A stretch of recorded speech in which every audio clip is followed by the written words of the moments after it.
Chiki hanyalah seorang kenakalan remaja biasa yang telah dikeluarkan dari sekolah, tetapi ketika seorang orang asing misterius menyerangnya dan membunuh ayahnya, ia mengetahui bahwa ia memiliki darah iblis dalam nadinya dan memutuskan untuk menguasai kekuatannya untuk membalas dendam. Dulu, ada ras iblis yang hanya hidup di Jepang, menghancurkan segalanya dan membunuh manusia sesuka hati mereka. Tidak ada yang berani menentang mereka, tetapi kemudian seorang pria pemberani bernama Momotaro muncul sebagai penyelamat umat manusia. Ia menyerang markas para iblis itu, membunuh ribuan dari mereka, tetapi itu hanyalah awal dari perang panjang antara Momotaro dan para iblis yang masih berlanjut bahkan di zaman modern. Tanpa menyadari bagaimana dongeng lama ini terkait dengan takdirnya, seorang remaja bernama Chiki sedang membersihkan koleksi senjatanya sambil berbicara dengan seorang teman lewat telepon. Ia tertawa tentang fakta bahwa ia baru-baru ini dikeluarkan dari sekolah karena sebuah pertengkaran dan mengatakan bahwa ia bahkan tidak peduli karena ia sudah muak melihat wajah jelek teman-teman sekelasnya setiap hari. Tepat saat itu, ayah angkatnya, Tsuyoshi, tiba di sana dan memukul kepalanya, menuntut penjelasan mengapa ia dikeluarkan dari sekolah. Chiki menyuruhnya untuk membiarkannya sendiri dan Tsuyoshi bergerak maju untuk memukulnya sekali lagi karena menjadi anak durhaka. Tetapi Shiki menghindarinya kali ini, Tsuyoshi kemudian bertanya pada Shiki apa-apaan semua senjata ini karena mereka menjalankan toko anggur, bukan toko senjata. Shiki mengejeknya bahwa toko anggur itu hampir bangkrut karena semua orang tahu bahwa ia kehilangan pelanggan. Tsuyoshi membalas dengan mengejeknya karena bersikap sombong setelah dikeluarkan dari sekolah dan Shiki mengambilnya secara pribadi. Ia mengatakan bahwa ia tidak akan pernah menjadi pecundang seperti Tsuyoshi, dan ia sangat lega karena mereka tidak memiliki hubungan darah. Itu melukai perasaan pria tua itu, tetapi kemudian ia pergi ke bawah karena ada panggilan bisnis. Tsuyoshi pergi untuk pengiriman dan Shiki menghela napas, berharap seseorang yang kaya telah mengadopsinya sebagai gantinya. Ia kemudian mencoba melatih ketepatan tembakannya, tetapi ledakan di luar rumah mengejutkannya. Ia keluar untuk melihat apa yang terjadi, tetapi kabut tebal menghalangi pandangannya. Tiba-tiba, hembusan kabut hitam aneh muncul dari kabut itu dan Shiki terjatuh ketakutan. Kabut itu mengikuti langkahnya, mencengkeram kakinya dan menyeretnya keluar sebelum menjatuhkannya di jalan. Saat Shiki bangkit dan bertanya-tanya apa yang sebenarnya terjadi, seorang pria tua menakutkan berpakaian putih muncul di sana, siap menyerangnya. Namun, di saat berikutnya, Tsuyoshi kembali ke sana dan menabrakkan mobilnya ke penyerang sebelum memberitahu Shiki untuk masuk ke mobil. Ia melaju secepat mungkin, mengatakan bahwa satu-satunya pilihan mereka adalah meninggalkan negara sekarang juga. Namun, Shiki masih belum bisa mencerna apa yang baru saja terjadi. Ia bertanya kepada ayahnya bagaimana bisa membunuh seseorang hanya dengan mobil, tetapi Tsuyoshi memberitahunya bahwa pria itu belum mati, dan mereka harus menjauh sejauh mungkin darinya. Ia sangat gelisah dan memberitahu Shiki untuk mendengarkan dengan seksama karena mereka tidak punya banyak waktu. Tsuyoshi memberitahu Shiki bahwa ia adalah keturunan dari para Only, dan pria yang baru menyerangnya adalah keturunan Momotaro. Shiki menyuruhnya berhenti bercanda karena ini bukan waktunya untuk itu, tetapi Tsuyoshi menegaskan bahwa ia serius. Tepat saat itu, sebilah pedang dari kabut hitam menembus atap mobil, dan Tsuyoshi nyaris menghindarinya. Ia menyadari bahwa penyerang telah mengejar mereka, dan kemudian tiba-tiba jendela mobil mereka tertutup kabut hitam, sepenuhnya membutakan mereka. Tsuyoshi menghentikan mobil di dekat gudang terbengkalai dan cepat keluar, memberitahu Shiki bahwa mereka harus segera bersembunyi. Tepat saat itu, mobil meledak, dan ketika Tsuyoshi menoleh, ia mendapati Shiki hilang. Untungnya, ia melihat jejak kabut hitam masuk ke gudang, dan menyadari bahwa anaknya telah dibawa ke sana. Di dalam gudang, Shiki mendapati dirinya terperangkap dalam jaring raksasa yang terbuat dari kabut hitam, dengan seorang pria menakutkan bernama Samadero berdiri di depannya. Samadero memberitahu Shiki bahwa darah Only dalam nadinya menjadikannya tidak lebih dari hama, dan memusnahkan hama semacam itu adalah tugas agensi Momotaro. Shiki masih terkejut bahwa Samadero selamat setelah ditabrak mobil, tetapi tepat saat itu Tsuyoshi datang, memberitahunya bahwa dongeng Momotaro adalah kisah nyata. Ia mengatakan bahwa selama ribuan tahun, Momotaro dan Only telah berperang melalui keturunan mereka yang mewarisi darah mereka.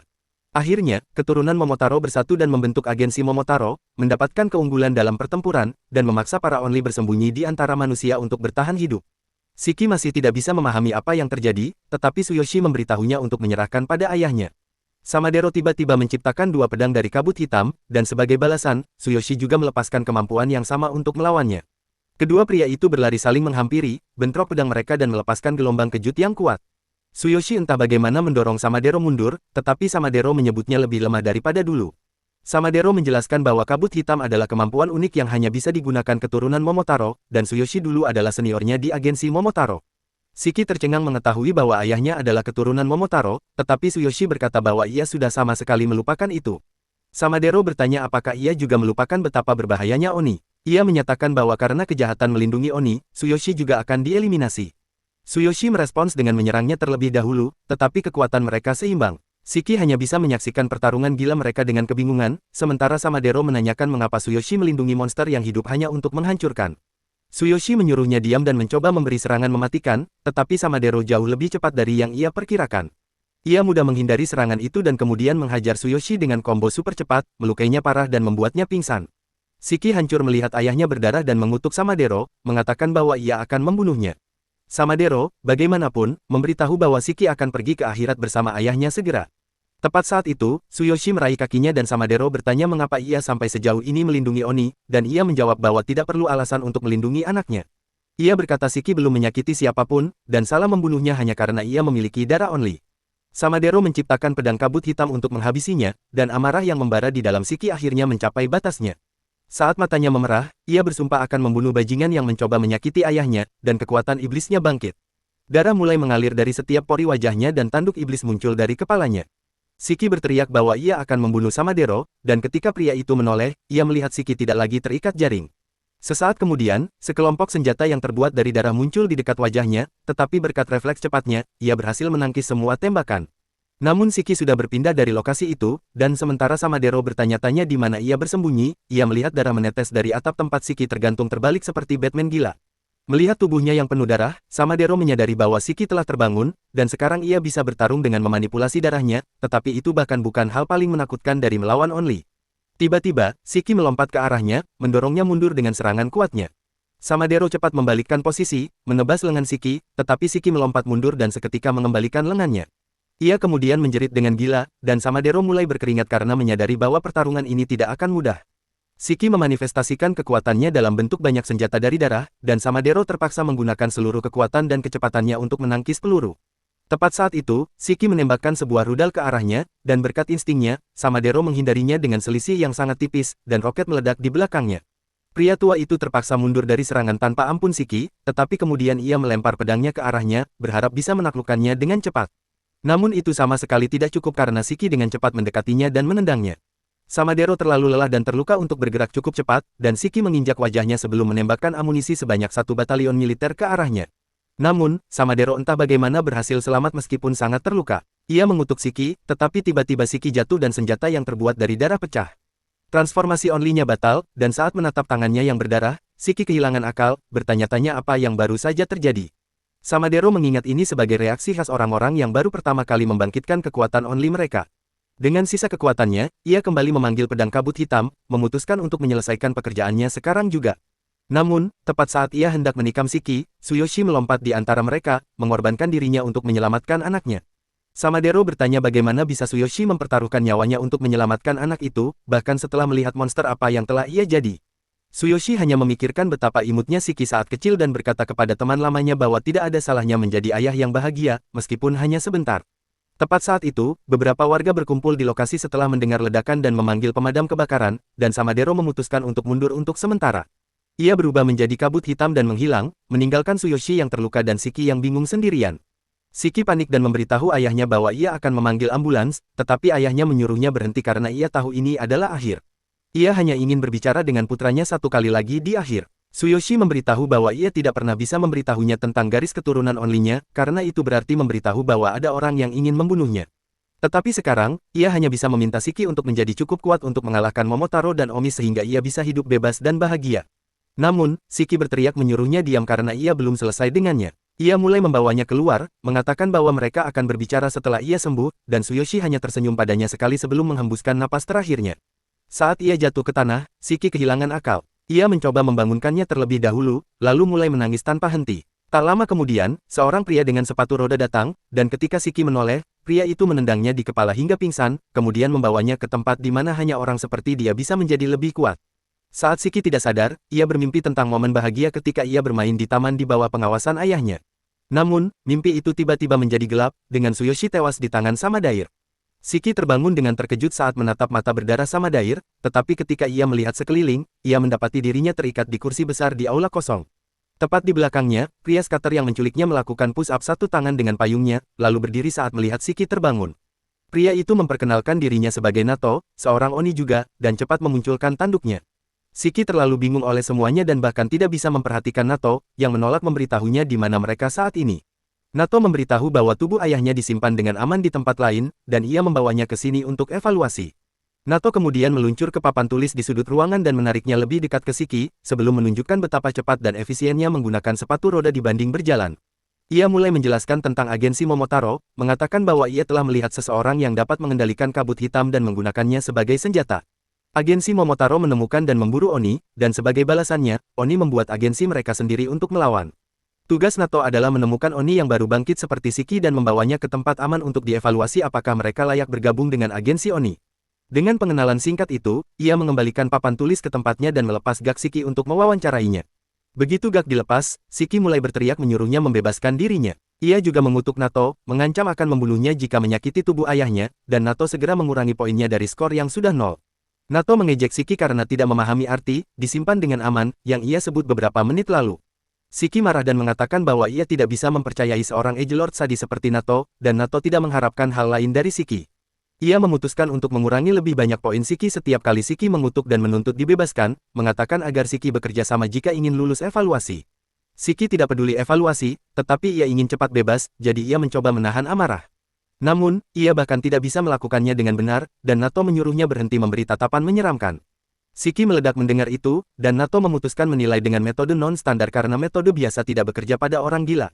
Ia melepas dasinya, dan sebelum Shiki sadar, Nato menggunakan dasi itu untuk mencekiknya dengan kekuatan penuh. Shiki panik saat kehilangan napas, dan Nato mengatakan bahwa sifat sejati makhluk muncul saat hampir mati, dan itu yang ingin ia lihat. Shiki mencoba melawan dengan sekuat tenaga, tetapi tidak bisa keluar dari cekikan meskipun darah mengalir dari semua pori wajahnya. Ia segera kehilangan kesadaran, dan Nato kecewa padanya, tetapi darah yang baru saja hilang itu bangkit sebagai kekuatan. Darah itu berubah menjadi duri tajam dan menyerang Nato, yang menghindarinya dengan mudah. Tiba-tiba, sebuah pistol dari darah mengarah ke kepalanya, dan di belakangnya Shiki berada dalam mode berserker. Ia menembak Nato, lalu mundur setelah puas, tetapi serangannya tidak mengenai edgelord itu yang melindungi diri dengan payung yang dilapisi darahnya.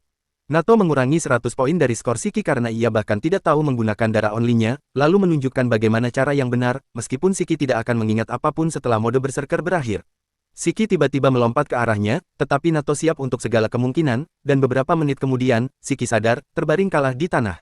Ia tidak mengerti apa yang terjadi, lalu melihat tangannya yang merah dan panik karena ia kehilangan kontrol lagi. Nato duduk tenang di atasnya, mengatakan bahwa wajar jika ingatan kosong karena Oni yang masuk mode berserker kehilangan akal.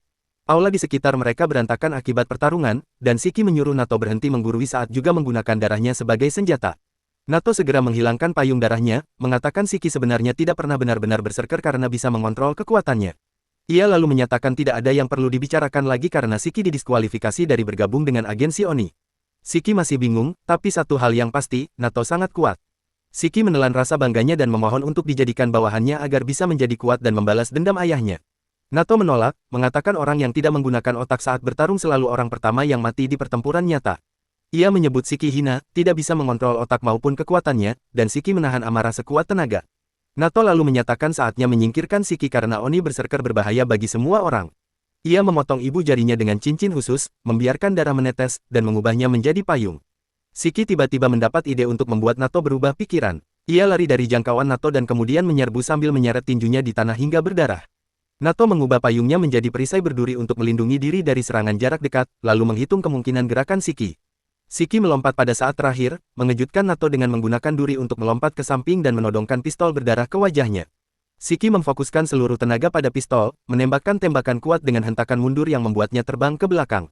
Ia tidak percaya bisa mengenai Nato, tetapi ternyata tembakan itu tetap tidak mengenai karena Nato menangkis peluru darah dengan jarinya dan menghancurkannya, tidak memberi Shiki kredit karena Shiki hanya setengah berserker saat menyerang. Saat Shiki tampak kehilangan kendali lagi, Nato memutuskan menghabisinya dengan jurus khusus. Ia membuat sangkar pelindung dan memanggil pemanah dari darah untuk menembak atas perintahnya. Namun, melihat Shiki mulai melawan naluri berserker dan mengendalikan kekuatannya, Nato membatalkan jurus khususnya. Shiki bangga berhasil mengontrol kekuatannya, tetapi jatuh ke tanah karena menggunakan terlalu banyak energi. Nato terkejut bukan hanya karena Shiki mengontrol kekuatannya, tapi juga menekan mode berserker, hal yang tidak semua orang bisa lakukan. Ia bertanya bagaimana bisa, dan Shiki dengan sombong meminta Nato menerimanya sebagai bawahannya untuk membuka jawaban itu.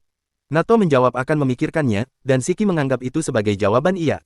Ia mengatakan bahwa saat Nato berbicara tentang mengontrol darah, ia tidak mengerti, tapi melihat Nato mengiris ibu jarinya dan menggunakan darah untuk membuat senjata, ia mendapat ide. Ia pikir karena mereka berdua only, ia bisa meniru Nato, dan mengejutkannya, itu berhasil. Ia tidak memahami detailnya, tapi membiarkan lengannya berdarah sambil mental memerintahkan darahnya membentuk senjata. Shiki sangat senang strateginya berhasil, lalu bertanya pendapat Nato. Nato pikir itu omong kosong, karena bukan cara kerja yang benar. Dari pengalamannya, tim emosional dan bodoh seperti Shiki sulit mengontrol darah mereka, sementara orang rasional seperti dia memiliki peluang terbaik menggunakan kekuatannya dengan benar. Ia berpikir Shiki tidak mendengar akal, membiarkan mode berserker mengendalikan, dan menggunakan naluri mentah untuk memaksa kekuatannya patuh. Ia menilai metode itu kasar, tetapi bisa memberi kekuatan eksplosif. Ia mulai memikirkan apa yang harus dilakukan dengan kasus unik ini. Tiba-tiba Shiki mengatakan ia butuh kekuatan untuk membalas dendam dan membunuh pria yang membunuh ayahnya. Ia menjanjikan Nato bahwa jika diterima sebagai bawahan dan diajari semuanya, ia akan berguna. Namun Nato menolak kemungkinan itu. Ia mengubah payung menjadi tombak, mengatakan orang seperti Shiki berisiko bagi masyarakat karena bertaruh tanpa tahu bisa mengontrol kekuatan. Ia mengatakan tidak bisa menerimanya sebagai bawahan, lalu pura-pura menusuk dengan tombak, tapi hanya menancap di lantai dekat kepala Shiki. Ia menjelaskan Shiki akan diterima sebagai murid, bukan bawahan, yang membuat Shiki bingung karena ia mengira keduanya sama. Nato mengatakan Shiki hampir lulus tes, tapi ia akan diberi kesempatan membuktikan kemampuan. Shiki tidak mengerti apa yang terjadi, jadi Nato memutuskan mulai dari dasar. Ia memberitahu mereka berada di pulau bernama Hell's Doorstep, dulu dikenal sebagai Onigashima. Tempat itu dulunya tempat Momotaro membantai Oni, tapi sekarang tempat aman bagi Oni. Di pusat pulau, ada Resetsu Academy, sekolah militer yang melatih Oni melawan agensi Momotaro. Shiki panik mengetahui mereka di pulau, tapi Nato menyentuh wajahnya, mengatakan itu tidak penting. Yang paling penting, Resetsu Academy mengajarkan pendidikan umum, mengontrol darah Oni, teknik bertarung, dan sejarah Momotaro Oni. Nato adalah wali kelas Shiki, dan ia menjelaskan banyak hal, tapi terlalu banyak untuk dimengerti Shiki. Shiki tidak peduli, ia hanya ingin tahu bisa menjadi cukup kuat membalas dendam ayahnya. Nato tidak memberi jaminan, tapi berkata jika Shiki tidak cukup kuat melawan agensi Momotaro, ia akan dikeluarkan. Shiki segera bersiap, bersemangat ke sekolah berbeda, tapi Nato memperingatkan siswa lain sudah lulus tes, dan Shiki mungkin yang paling kurang terampil. Shiki teringat ayahnya dan menanyakan Nato tentang tubuhnya. Nato menjawab disimpan di kamar mayat agar Shiki bisa mengurus pemakaman sesuai kepercayaannya. Shiki sedikit murung, dan Nato mengatakan bersedih buang-buang waktu, ia harus fokus menjadi kuat untuk membalas dendam. Shiki berkata Nato terlihat baik, itu membuat Nato malu, dan ia meluncur pergi, mengatakan Shiki harus masuk kelas sebelum dia atau akan dikeluarkan. Shiki mengejar, dan saat bertanya bagaimana masuk kelas untuk memaksimalkan aura, Nato menendangnya masuk pintu. Shiki merasa seperti mendapat hutang aura karena masuk dengan cara tidak keren, dan ia meminta tisu dari Jin untuk mimisan. Jin ternyata lebih edgelord daripada guru mereka, dan menyuruh Shiki berhenti bicara padanya. Shiki marah dan mengejek Jin karena belum memiliki tanduk. Jin memunculkan tanduknya, mengatakan hanya pemula bodoh yang tidak bisa mengendalikan tanduk memamerkannya. Komentar ini menyinggung Akari, yang juga tidak bisa mengendalikan tanduk. Kelas mulai tegang dengan Shiki mendekati Jin. Sebelum terjadi kekerasan, Nato muncul, dan Shiki mendapati dirinya duduk di sebelah Jin tanpa sadar kapan. Jin sama terkejut, tapi Nato tidak punya waktu peduli. Ia mengatakan pelajaran pertama adalah bermain tag. Semua siswa dibawa ke hutan, diberi 1 jam kembali ke sekolah sambil menghindari ditangkap. Nato menyatakan siapapun tidak kembali tepat waktu akan dikeluarkan, dan tidak peduli keberatan Shiki. Siswa bebas menggunakan kekuatan mereka, Nato hanya akan menggunakan jika ada yang berserker. Jin yakin mungkin terbunuh jika tidak menggunakan kekuatannya, dan Nato tidak masalah. Jika ada yang membunuhnya, mereka akan lulus instan, lalu bisa bergabung dengan skuad pilihan melawan agensi Momotaro. Sekolah untuk mempersiapkan tantangan nyata, diuji di setiap tahap. Semua ditanya siap, Shiki menjawab akan berusaha keras dan lulus tes. Nato mengungkap aturan lain, mengeluarkan 2 bola kecil. Siswa harus memiliki bola saat mencapai akademi untuk lulus tes, kemudian Nato melemparnya ke area terlarang. Siswa pikir harus berebut bola, tapi Nato membagi tim. Tim pertama, Shiki, Jin, dan Homer cewek pemalu berambut pink.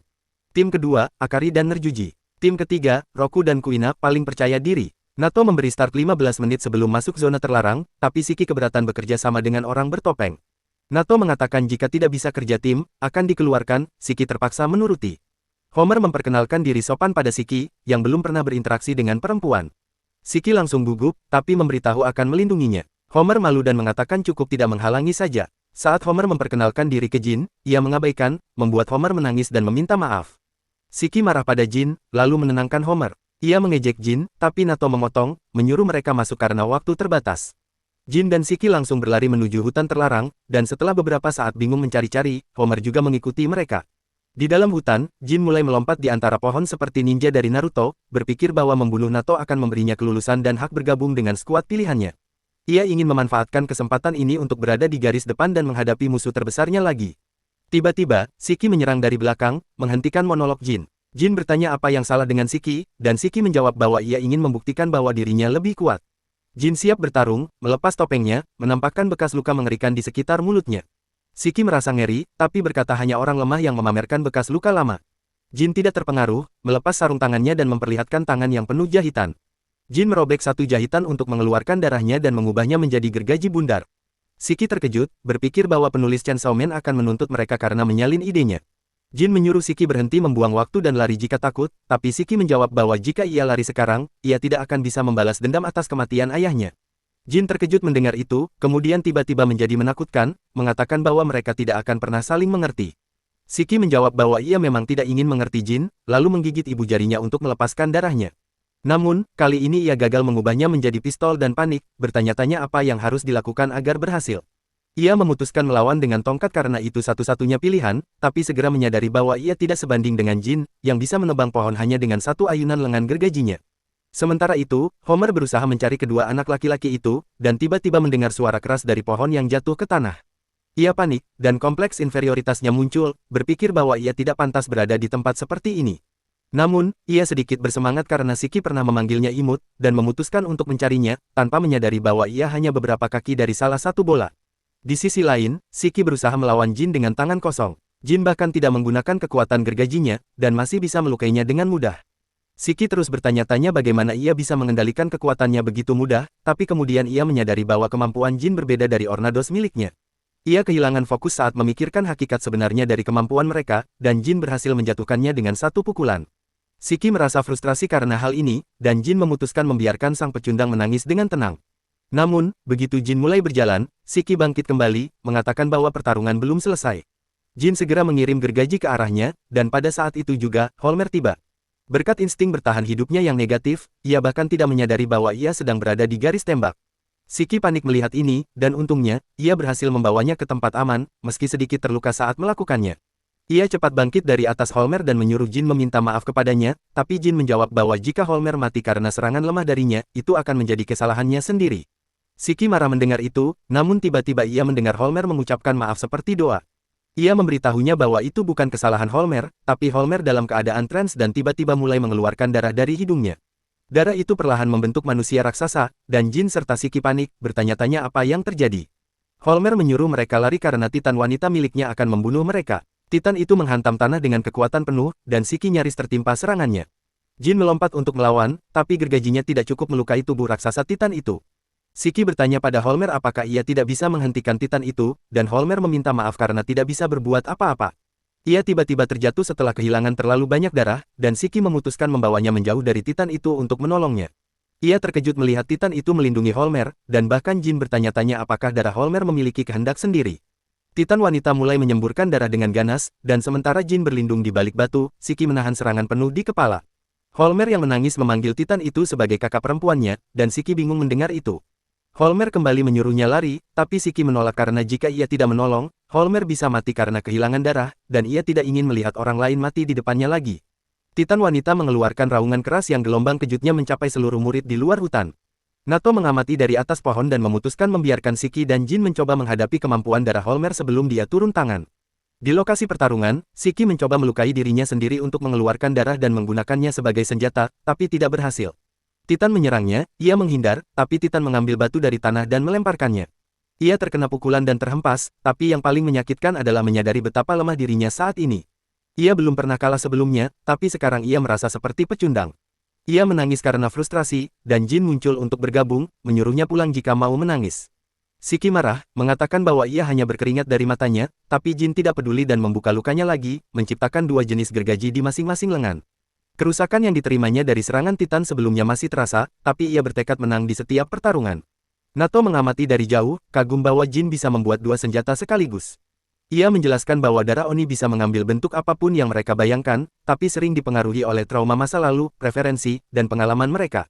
Jin berlari ke Titan wanita, menggunakan gergaji melingkar untuk memanjat. Ia mencoba meniru Levi Ackerman dengan menyerang leher Titan, tapi Titan mengorbankan lengannya untuk melindungi diri. Sementara Jin bertarung, Siki berteriak pada tangannya untuk membuat sesuatu. Ia heran kenapa ia tidak bisa membuat senjata seperti Jin, tapi tiba-tiba menyadari bahwa Jin hanya membuat senjata untuk memotong, dan bahkan Homer memiliki koneksi pribadi dengan Titan wanitanya. Ia berpikir bahwa ia bisa membuat senjata karena menyukainya lebih dari orang biasa, dan akhirnya menemukan cara mengendalikan kekuatannya. Jin mengalami kesulitan melawan Titan, yang mengeluarkan raungan keras hingga merusak telinganya. Nato bersiap turun tangan, tapi Shiki menyatakan akan mengambil alih pertarungan. Ia menembakkan peluncur granat ke Titan, dan Nato terkesan. Shiki senang mencoba senjata barunya, tapi Titan menyerangnya. Ia menghindar, lalu menembakkan granat, menghancurkan Titan seketika. Jin dan Nato terkejut melihat kekuatannya. Titan mulai menghilang, fragmennya berserakan, dan Holmer pingsan. Jin masih kagum dengan kekuatan Shiki ketika tiba-tiba hujan darah turun.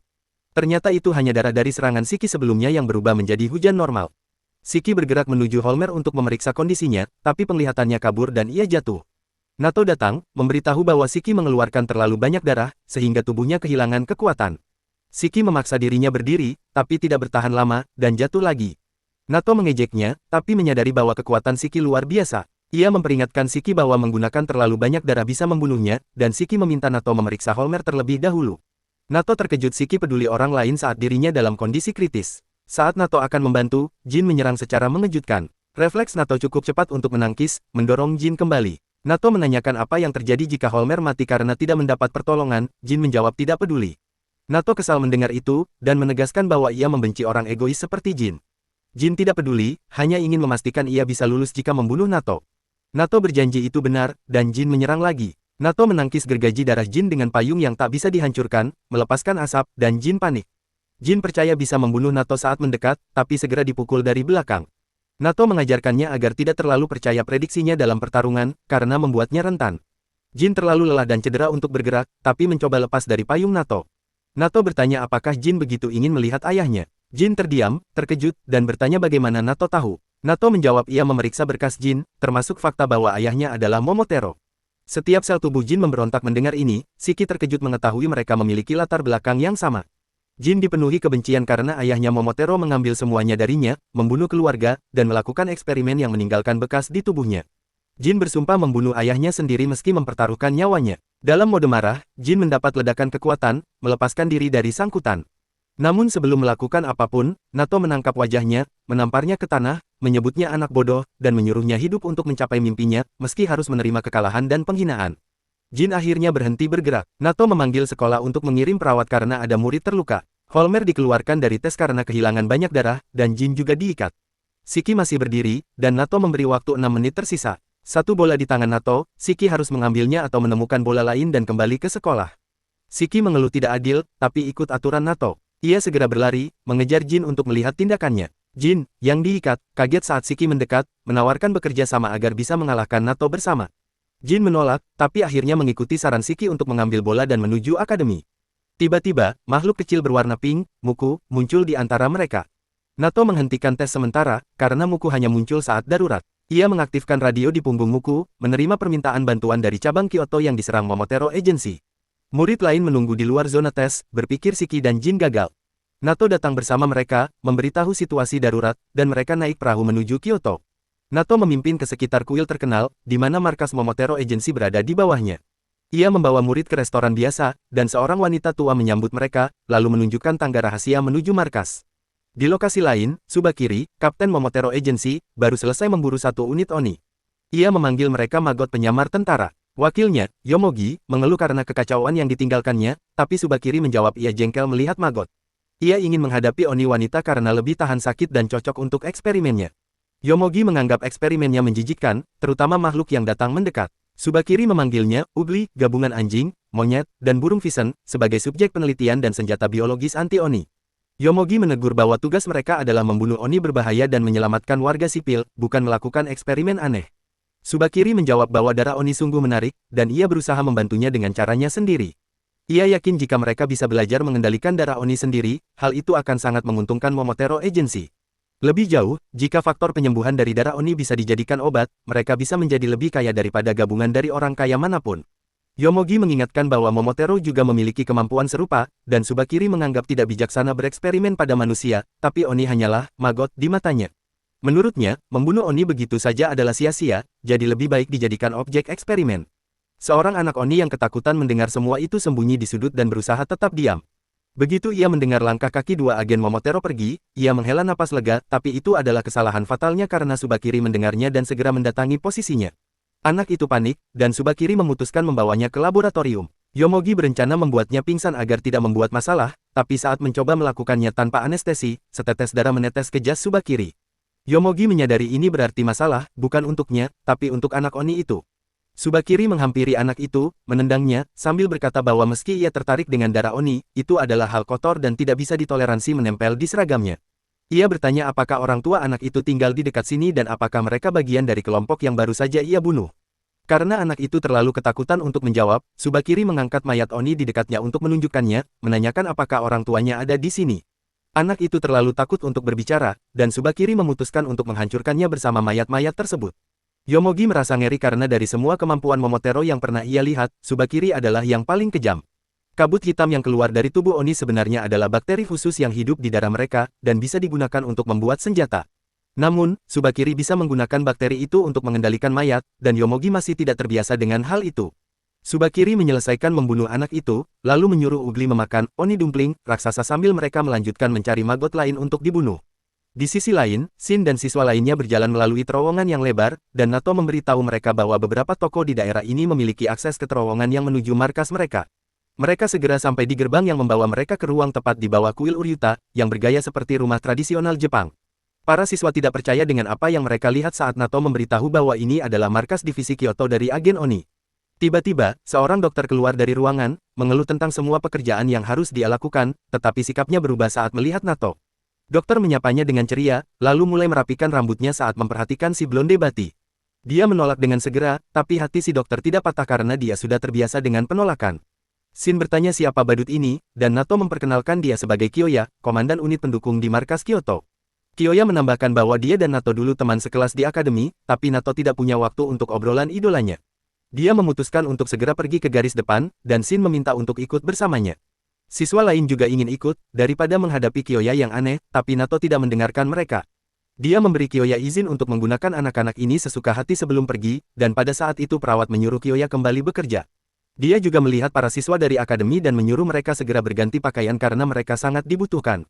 Mereka cepat-cepat mengenakan seragam sebagai perawat bantuan, lalu menuju rumah sakit darurat, tempat puluhan Oni yang terluka menjerit kesakitan. Salah satu korban baru saja dibawa masuk, dan kehilangan kedua kakinya serta beberapa cedera mengancam nyawanya. Chiki tercengang melihat kondisinya, dan perawat mengatakan bahwa dia kemungkinan hanya punya waktu 3 menit untuk hidup. Kiyoya hanya tersenyum padanya dan mengatakan bahwa mereka tidak akan membiarkannya mati, dan Chiki langsung menegurnya agar jangan membuat janji palsu yang sembrono. Kiyoya menghargai kejujuran dan kebaikannya, tapi mengatakan bahwa dia cukup penting di sini, dan memutuskan untuk menunjukkan kepada anak-anak bagaimana pekerjaan pendukung yang sebenarnya dilakukan.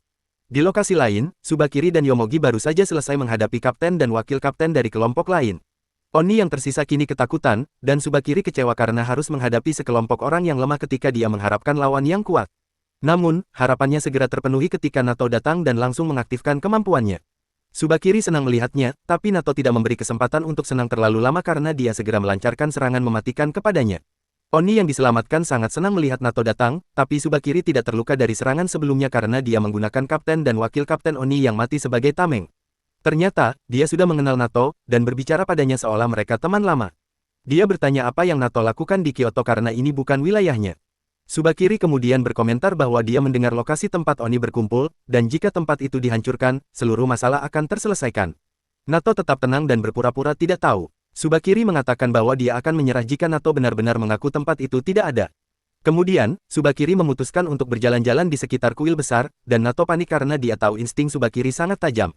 Dia memutuskan untuk menghentikannya sekarang dan bersiap untuk bertarung serius. Kembali di markas, Kaya memasang beberapa pipa darah ke tubuhnya, dan Shiki bertanya apakah darah itu sebaiknya diberikan ke yang terluka terlebih dahulu. Perawat menyuruhnya diam dan menyaksikan, sementara Kaya mendekati orang yang terluka parah. Dia bertanya apakah pria itu ingin tangannya atau kakinya tumbuh kembali karena dia tidak mampu memperbaiki keduanya sekaligus. Pria itu mengerahkan semua kekuatannya dan mengatakan bahwa dia ingin tangannya agar bisa memeluk anak-anaknya lagi. Kaya menjanjikan itu, tapi prosesnya akan sangat menyakitkan. Dia lalu memotong pergelangan tangannya untuk menyalurkan darahnya ke mulut pria itu, mengatakan bahwa darahnya bisa meningkatkan kemampuan penyembuhan Oni biasa berkali-kali lipat. Segera setelah darahnya bekerja, pria itu mulai menjerit kesakitan, dan perawat menyuruh siswa menahannya. Shiki dan yang lain mengikuti perintah itu, sementara perawat meminta mereka mengambil lebih banyak darah dari ruangan berikutnya. Tidak lama kemudian, sesuatu mulai muncul melalui perban di lengan pria itu, dan Shiki merinding melihat sesuatu yang menyerupai jari manusia. Lalu, lengan pria itu berhasil diregenerasi sepenuhnya, bahkan luka bakar parah di dada sembuh total. Shiki langsung mendekati Kaya dan bertanya apakah mereka bisa menumbuhkan kembali kakinya juga. Kaya mengatakan bisa, tetapi harus dilakukan secara bertahap dan menggunakan dosis kecil darahnya. Karena pria itu sudah menerima terlalu banyak, jika minum lebih banyak darah, dia mungkin mengembangkan antibodi. Kaya kemudian mendekati pria itu dan memberitahunya bahwa dia akan dipensiunkan dari unit tempur, tapi bisa bergabung dengan unit pendukung untuk membantu orang lain. Dengan prostetik, dia bisa bermain dengan anak-anaknya dalam waktu dekat. Pria itu tersentuh hingga meneteskan air mata. Kaya kemudian menatap para siswa dan mengatakan bahwa mereka bisa berada di posisi pria itu di masa depan. Dia memahami kehormatan bertempur di garis depan, tapi mengingatkan bahwa pejuang hanya berani menghadapi musuh karena ada yang mendukung dari belakang, unit pendukung. Siki dan beberapa siswa terkesan, dan mereka siap membantu semampu mereka. Kaya kemudian meminta bantuan Siki untuk urusan lain, dan membawanya ke seorang gadis depresi bernama Mei, yang dibawa kemarin setelah serangan Momotaro Agency. Orang tuanya masih hilang, dan Kaya ingin menggunakan kebaikan Siki untuk membuatnya merasa lebih baik.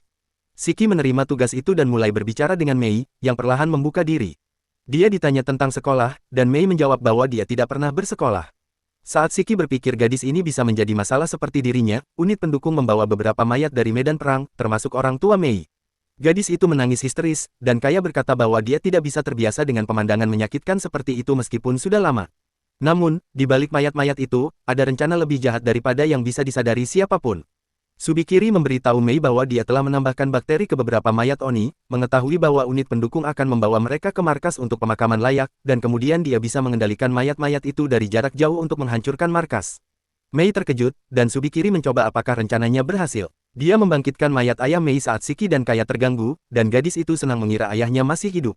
Namun, mayat itu mulai mencekiknya di bawah perintah Subikiri, tapi Siki dan Kaya cepat menyadarinya. Kaya segera menyadari kemampuan Subikiri dan menyuruh Siki menutup mata Mei agar tidak melihat kejadian itu. Siki menuruti perintahnya, tapi sebelum mereka bisa sepenuhnya mengatasi ancaman itu, mayat-mayat lain mulai bergerak. Ibu Mei tiba-tiba bangkit dan menyerang Siki, yang terkejut dan hampir tidak bereaksi tepat waktu. Ibu Mei mulai mencekik Siki, tapi Kaya segera mencoba menetralkan serangan dengan skalpelnya. Namun, lebih banyak mayat menyerang dari belakang, menahan gerak Kaya. Siki pun tidak bisa berbuat apa-apa, dan pasokan oksigen ke otaknya mulai terhambat, membuatnya hampir pingsan. Sementara itu, serangan zombie mulai menyebar ke seluruh markas. Mereka menyerang pendukung yang sedang membawa mayat-mayat untuk pemakaman, dan staf yang tidak terlatih menjadi sasaran mudah. Siki tetap sadar dengan susah payah, sementara Mei menangis memohon agar ibunya berhenti. Siki menenangkan gadis itu dan menjelaskan bahwa itu bukan ibunya yang asli. Kaya mencoba menolong, tapi zombies menahan dan menyerang mereka berdua. Melihat situasi genting, Siki mengeluarkan senjatanya yang diberikan Nato saat mereka di kapal. Senjata itu menggunakan peluru darah milik Siki, yang lebih kuat daripada peluru biasa. Ia menahan Mei agar tidak melihat kekacauan di sekitarnya, lalu menembak kepala zombie ibu Mei, mengakhirinya seketika. Siki menarik napas panjang, sementara Kaya masih berjuang melawan 3 zombie sekaligus. Untungnya, Siki segera pulih dan menembak kepala zombie lainnya, membantu Kaya berdiri kembali. Kaya mengeluhkan bahwa unit pendukung tidak siap menghadapi situasi seperti ini, dan memerintahkan Siki untuk membersihkan kekacauan sementara dia mengevakuasi pasien. Di aula utama, siswa-siswa lain masih bertarung dengan zombie menggunakan tinju karena belum memahami situasinya sepenuhnya. Mereka bingung bagaimana menghentikan zombie, yang bangkit lagi meski terluka parah. Siki dan Kaya tiba dan memberi instruksi bahwa satu-satunya cara menghentikan zombie adalah menembak kepala mereka. Siki mulai menembak zombie dari semua arah dengan senjatanya yang tampak seperti memiliki amunisi tak terbatas. Jin yang awalnya ragu, segera mengikuti instruksi Siki dan mulai membuka perban serta mengobati zombie di depannya untuk menghancurkan sistem saraf mereka. Siswa lain mulai memahami strategi itu dan ikut menargetkan kepala zombie. Kaya memerintahkan staf pendukung mengevakuasi pasien dan merawat yang terluka baru, sementara Siki terus menembak tanpa henti. Siki merasa ngeri, karena membunuh orang yang sudah mati terasa menjijikkan dan traumatis. Ia mulai merasakan trauma langsung, karena setiap zombie yang ia tembak dulu adalah manusia yang pernah memiliki keluarga dan teman. Ia bertanya-tanya mengapa mereka harus saling menyakiti sementara musuh sebenarnya adalah Momotaro Agency. Sementara itu, Meito menghadapi Subakiri dalam adu kekuatan. Meito ingin menyerang secara jarak dekat, tapi Subakiri menggunakan 3 mayat Oni sebagai tameng. Meito marah, namun monster, Ugly, siap memberikan pukulan dahsyat. Ia berhasil menghindari serangan tepat waktu, tapi Ugly menghancurkan 3 Oni sekaligus. Meito kesal, tapi Subakiri menegaskan bahwa dia harus senang karena musuh-musuh kecil itu mati.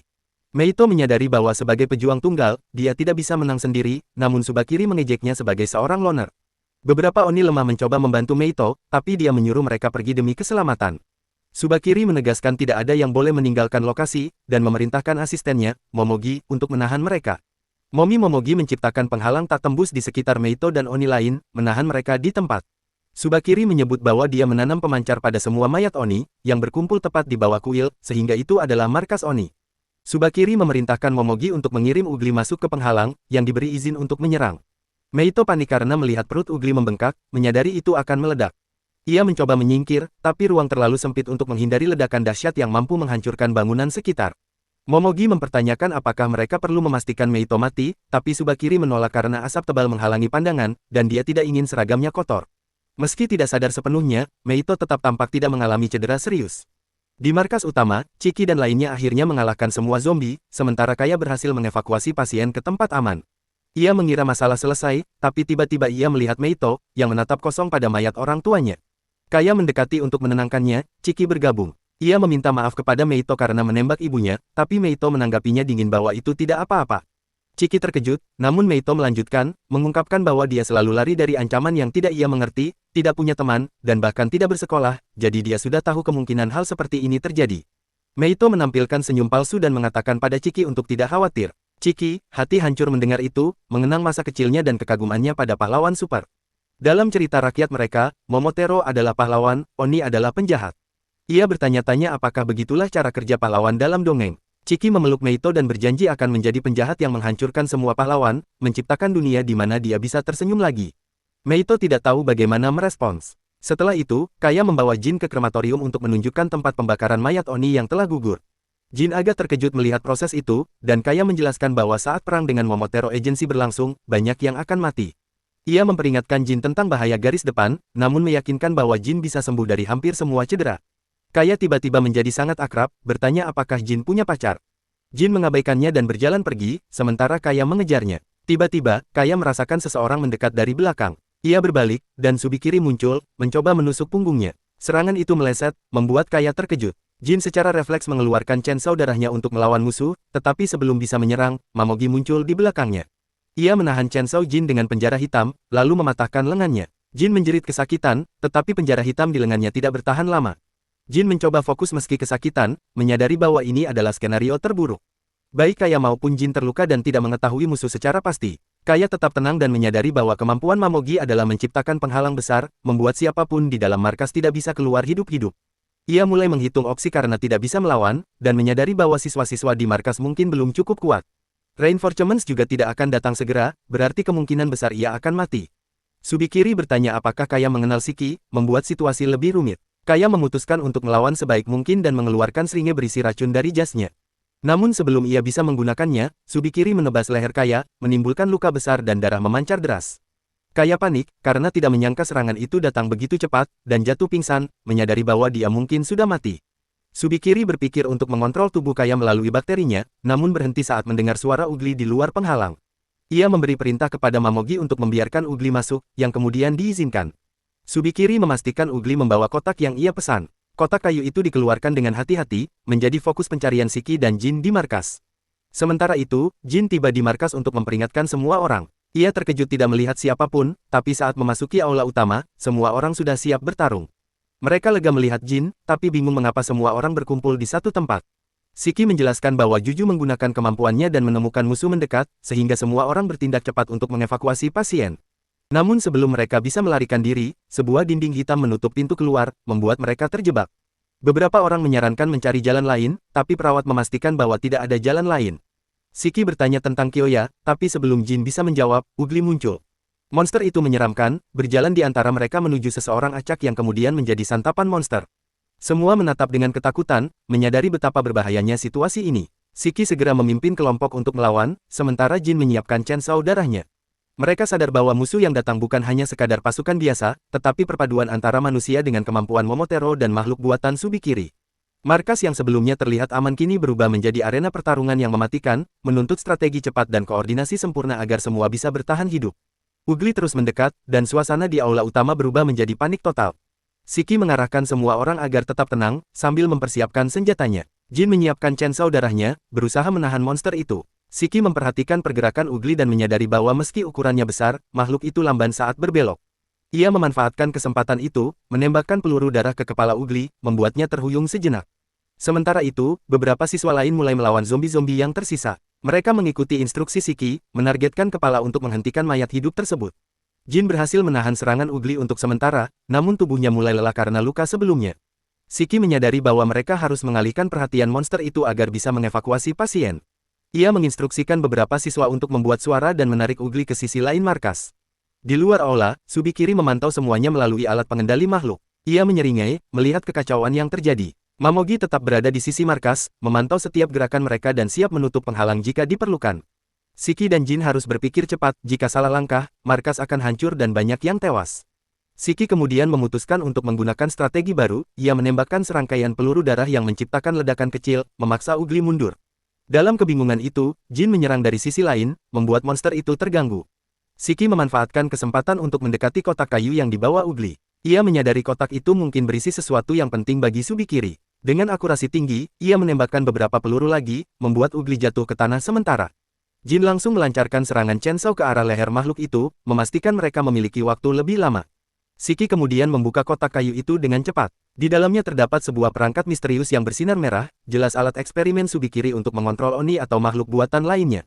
Shiki sadar bahwa jika perangkat itu sampai digunakan, mereka akan menghadapi lebih banyak monster. Ia memutuskan untuk menghancurkannya segera. Saat ia meremas perangkat itu, terjadi ledakan energi kecil, membuat beberapa zombie yang dekat terlempar ke belakang. Jin dan Shiki kini mulai bekerja sama lebih efektif. Jin menarik perhatian Ugly, sementara Shiki menembak zombie-zombie yang menyerang siswa lain. Beberapa siswa mulai menyesuaikan diri, menggunakan senjata yang mereka miliki dan kemampuan darah mereka. Markas yang awalnya tampak kacau kini perlahan terkendali. Namun, Shiki merasa ada sesuatu yang lebih besar menunggu mereka, Subikiri tidak akan tinggal diam setelah kotak itu hancur. Subikiri di luar markas mengamati ledakan kotak itu dan menyadari rencananya gagal sebagian. Ia menggeram, lalu memerintahkan Mamogi untuk mengaktifkan kemampuan barrier penuh markas agar tidak ada yang bisa keluar atau masuk. Sementara itu, Shiki dan Jin memanfaatkan kekacauan yang ada untuk mengevakuasi pasien dan siswa yang belum terlibat langsung dalam pertempuran. Shiki memeriksa kondisi Mei, memastikan gadis itu tetap aman di balik pelindung sementara. Ugly bangkit kembali, terlihat lebih marah dari sebelumnya. Jin menggerakkan chainsaw darahnya dengan kombinasi serangan jarak jauh dan dekat, membuat makhluk itu kewalahan. Shiki menggunakan strategi serangan cepat, menembakkan peluru darah ke titik lemah makhluk itu sambil terus memerintahkan siswa lainnya. Beberapa zombie yang tersisa mencoba menyerang dari belakang, tapi Kaya dan beberapa siswa berpengalaman menahan mereka, menggunakan senjata improvisasi dan peluru darah untuk menghentikan mereka. Di sisi lain markas, Subikiri melihat situasi semakin tidak terkendali dan mulai panik. Ia menyadari Shiki dan Jin bekerja sama lebih efektif daripada perkiraannya. Ia segera menyiapkan perangkat cadangan, berharap bisa mengembalikan kendali atas situasi. Namun, sebelum ia sempat melancarkan rencana berikutnya, ledakan kecil dari kotak yang dihancurkan Shiki menciptakan percikan energi yang mengganggu gelombang kendali makhluknya. Beberapa zombie berhenti bergerak sejenak, memberi Shiki dan Jin peluang untuk menstabilkan posisi. Shiki kemudian memberi perintah tegas, semua siswa fokus ke kepala zombie, target utama, sementara Jin menahan Ugly. Ia menembakkan serangkaian peluru darah yang lebih kuat, setiap tembakan diarahkan untuk melemahkan monster itu secara bertahap. Jin, meskipun kelelahan, tetap mempertahankan tekanan dengan chainsaw, memotong bagian kaki dan lengan Ugly agar gerakannya terbatas. Melihat koordinasi efektif Shiki dan Jin, beberapa siswa yang awalnya panik mulai percaya diri. Mereka mengambil alih beberapa posisi strategis, menembak zombie yang mencoba menyerang dari samping. Shiki menyadari bahwa jika mereka bisa menahan Ugly dan Subikiri untuk sementara, mereka bisa menyiapkan strategi ofensif selanjutnya. Ia merencanakan serangan gabungan dengan Jin, Shiki menembak peluru darah yang menghancurkan bagian vital Ugly, sementara Jin menyerang dengan chainsaw untuk mengunci posisi makhluk itu. Dalam beberapa menit berikutnya, chaos di markas perlahan mulai terkendali. Zombie-zombie yang tersisa mulai berhenti bergerak setelah terkena serangan kepala secara berulang. Pasien dan siswa berhasil dievakuasi ke ruang aman sementara. Namun, Shiki tahu pertarungan sesungguhnya belum selesai. Subikiri masih memiliki banyak kartu truf, dan meskipun mereka berhasil menahan Ugly, ancaman lebih besar mungkin segera muncul dari markas bawah tanah Kyoto. Subikiri menatap Shiki dan Jin dari atas, matanya menyala penuh amarah. Ia sadar bahwa kedua murid itu bukan lawan biasa, kekompakan mereka jauh melampaui prediksinya. Mamogi tetap menjaga barrier markas, tapi ia mulai merasakan tekanan karena Ugly yang sudah terluka parah membuat fokusnya terpecah. Subikiri kemudian memerintahkan beberapa Ugly cadangan dan zombie baru untuk menyerang sisi markas yang belum dijaga, berharap dapat memecah konsentrasi pertahanan Shiki. Shiki, sambil menahan Mei di belakangnya, menilai situasi. Ia tahu jika mereka lengah sedikit saja, seluruh markas bisa jatuh ke tangan Momotaro. Ia memerintahkan beberapa siswa untuk memfokuskan tembakan ke monster cadangan, sementara dirinya dan Jin menahan serangan besar Subikiri. Peluru darah Shiki menembus makhluk yang menyerang, sementara Jin mengayunkan chainsaw dengan presisi, memotong bagian vital makhluk itu. Gerakan mereka sinkron, masing-masing mengetahui posisi dan kelemahan musuh. Di sisi lain markas, beberapa zombie mulai bergerak secara acak karena virus Subikiri kehilangan kendali parsial akibat serangan Shiki. Kaya, yang telah pulih sedikit dari lukanya, menggunakan kesempatan ini untuk mengatur ulang pertahanan markas. Ia memerintahkan siswa yang lebih berpengalaman menempatkan jebakan berbasis darah untuk memperlambat zombie dan ugly cadangan. Para pasien yang selamat dievakuasi lebih jauh ke ruang aman, sementara Mei tetap berada di belakang Shiki, dijaga ketat agar tidak terkena bahaya. Subikiri, menyadari kekacauan semakin membesar, memutuskan untuk turun tangan langsung. Ia menarik keluar senjata baru dari pakaiannya, terlihat berlapis teknologi dan darah, siap melancarkan serangan mematikan. Namun, Shiki tidak panik. Ia menyadari pola Subikiri, setiap serangan berisiko membuat dirinya terbuka, dan ini bisa dimanfaatkan. Shiki memberi isyarat kepada Jin, yang langsung mengerti. Mereka mempersiapkan serangan gabungan, Shiki menembakkan peluru darah ke titik lemah Subikiri, sementara Jin melancarkan serangan chainsaw vertikal yang memaksa Subikiri mundur. Dengan tekanan kedua murid itu, Subikiri terpaksa menarik diri beberapa langkah. Mamogi mencoba memperkuat barrier, tapi ugly yang tersisa mulai menyerang dengan agresi lebih tinggi. Shiki menembakkan peluru darah yang lebih pekat, setiap tembakan disesuaikan untuk memaksimalkan kerusakan. Jin terus menahan serangan monster, memotong lengan dan kaki mereka agar pergerakan terbatas. Perlahan, situasi markas mulai stabil, meskipun ancaman Subikiri masih menggantung. Shiki dan Jin saling menatap, mengerti bahwa mereka baru saja memenangkan pertarungan pertama, tapi pertempuran sebenarnya dengan Momotaro Agency belum dimulai. Mereka harus tetap waspada, karena markas Kyoto bisa diserang kapan saja, dan Subikiri pasti akan mencoba strategi lebih licik berikutnya. Shiki menarik napas dalam, menenangkan Mei, dan memberi komando baru kepada siswa, fokus, pertahankan posisi, dan siap untuk gelombang serangan berikutnya. Subikiri, kini sedikit marah karena serangannya gagal menembus pertahanan Shiki dan Jin, menimbang ulang strateginya.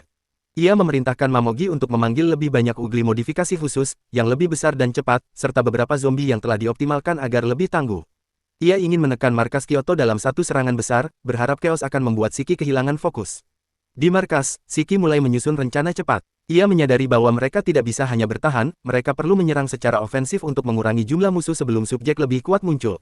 Ia membagi siswa menjadi dua tim, satu fokus melindungi pasien dan Mei, tim lain membantu menahan zombie dan ugly.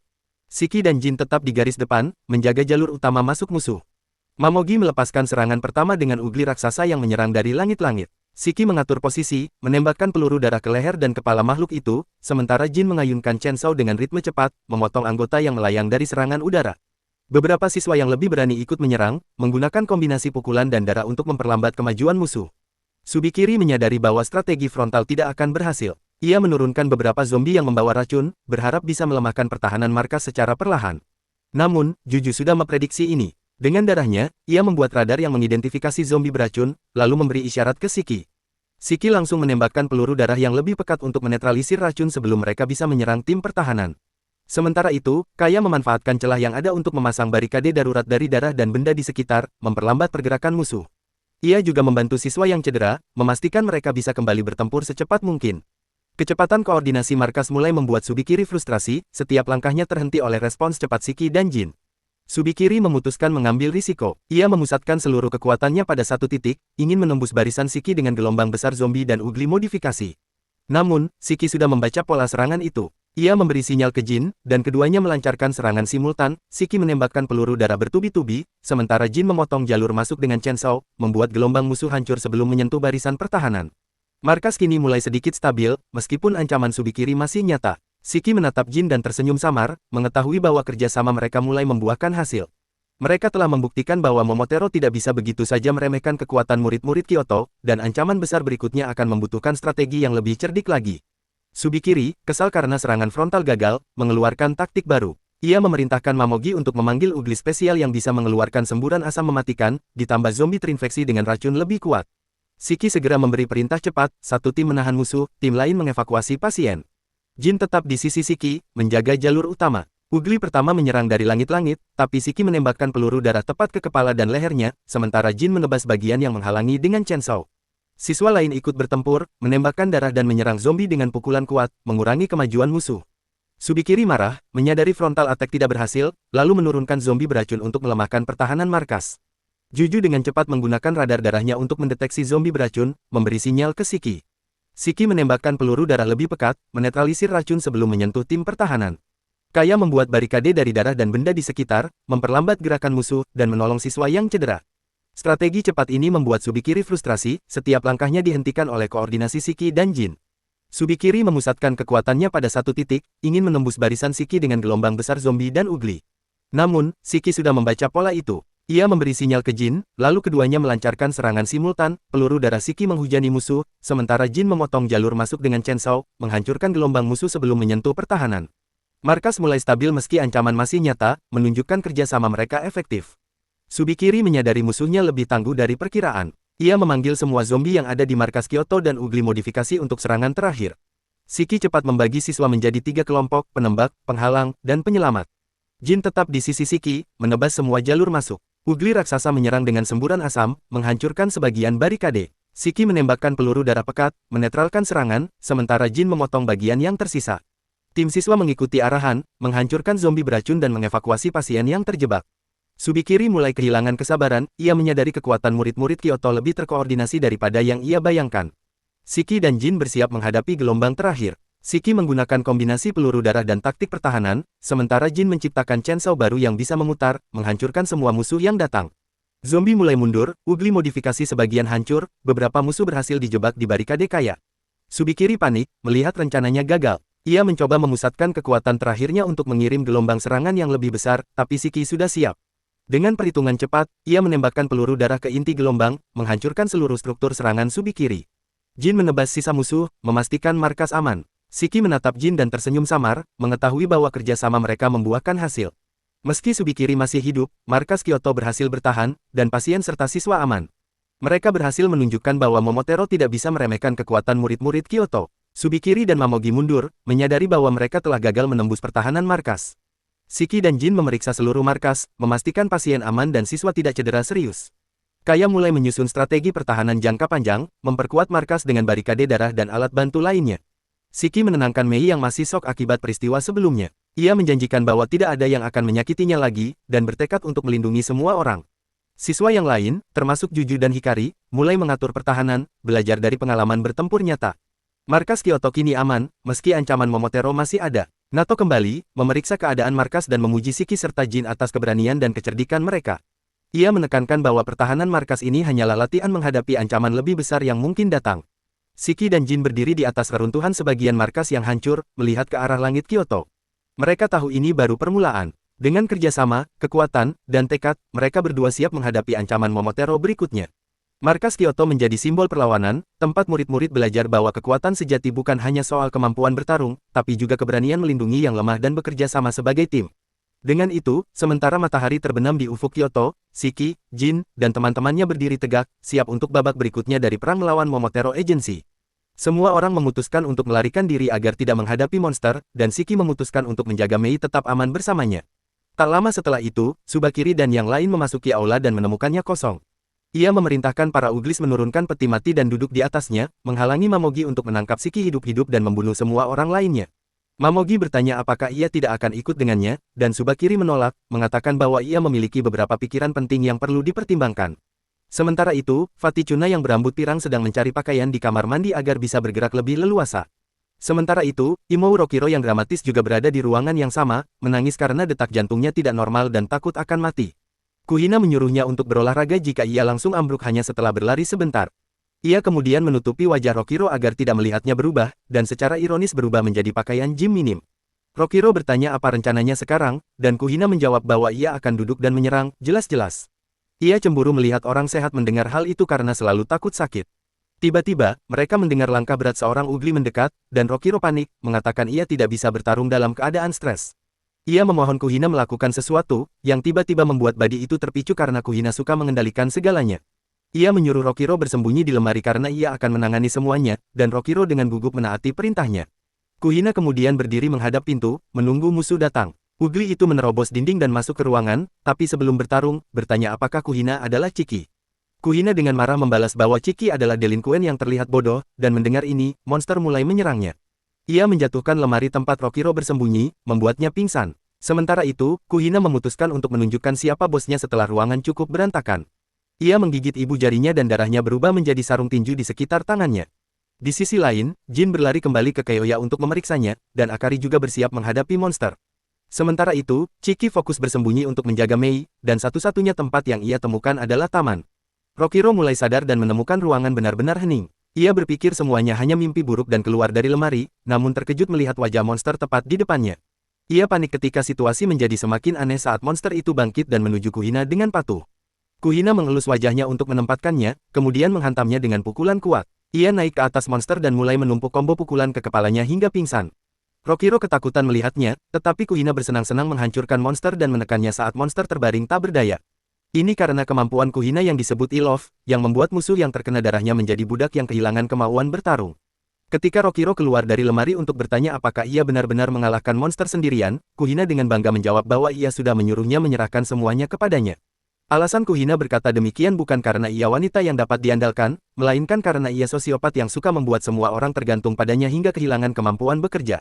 Saat ini, Rokiro telah jatuh ke dalam jebakannya. Ia berlutut di hadapannya, berterima kasih karena telah menyelamatkannya, yang membuat kecenderungan Kuhina untuk memanjakannya semakin menjadi-jadi.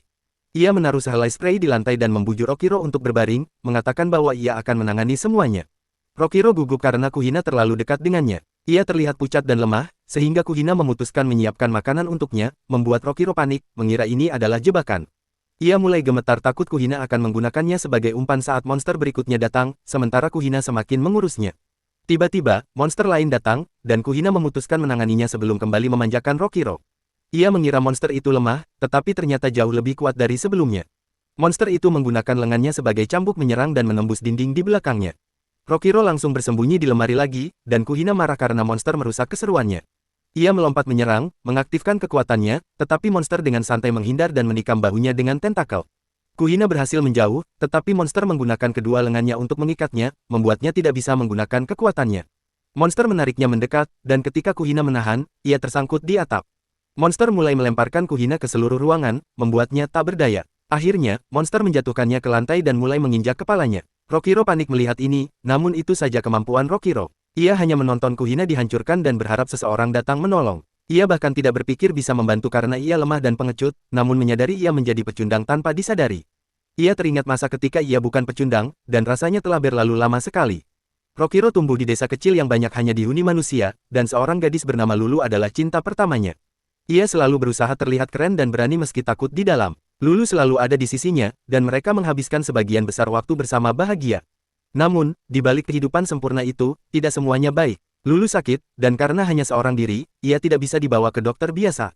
Dokter desa satu-satunya membantu menjaga kesehatannya, tapi suatu hari, agen Momotaro menyerbu desa, membunuh dokter itu. Tanpa dokter itu, kondisi Lulu memburuk, dan Rokiro berjanji akan segera membawa dokter lain dari kota terdekat. Ia meminta Lulu percaya padanya karena ia bisa melakukan apa saja untuknya. Lulu mengatakan bahwa Rokiro selalu menjadi pria paling keren yang ia kenal, memintanya tetap seperti itu selamanya, dan kemudian meninggal. Rokiro hancur dan putus asa, dan setelah itu kehilangan semangatnya. Ia tidak punya alasan untuk berani atau percaya diri lagi. Rambutnya memutih, ia mengalami insomnia, dan kesehatan mentalnya memburuk. Saat Rokiro memikirkan kejatuhannya, monster mengubah kepalanya menjadi cambuk tajam untuk menyelesaikan Kuna. Rokiro memutuskan membiarkannya karena ia tidak mampu menyelamatkan siapapun. Namun, kata-kata terakhir Lulu terlintas dalam pikirannya. Ia teringat bahwa Lulu menyuruhnya selalu menjadi keren, dan tiba-tiba sesuatu bangkit dalam dirinya. Saat monster menyerang Kuna untuk menyelesaikannya, Rokiro berlari dan menyelamatkannya dalam sekejap. Ia menyadari jika Lulu melihatnya sekarang, ia akan kecewa, dan Rokiro tidak ingin itu terjadi. Ia menatap Kuna yang tak sadarkan diri dan terluka, memikirkan betapa kerasnya ia berjuang melindunginya, dan kini saatnya membalas budi.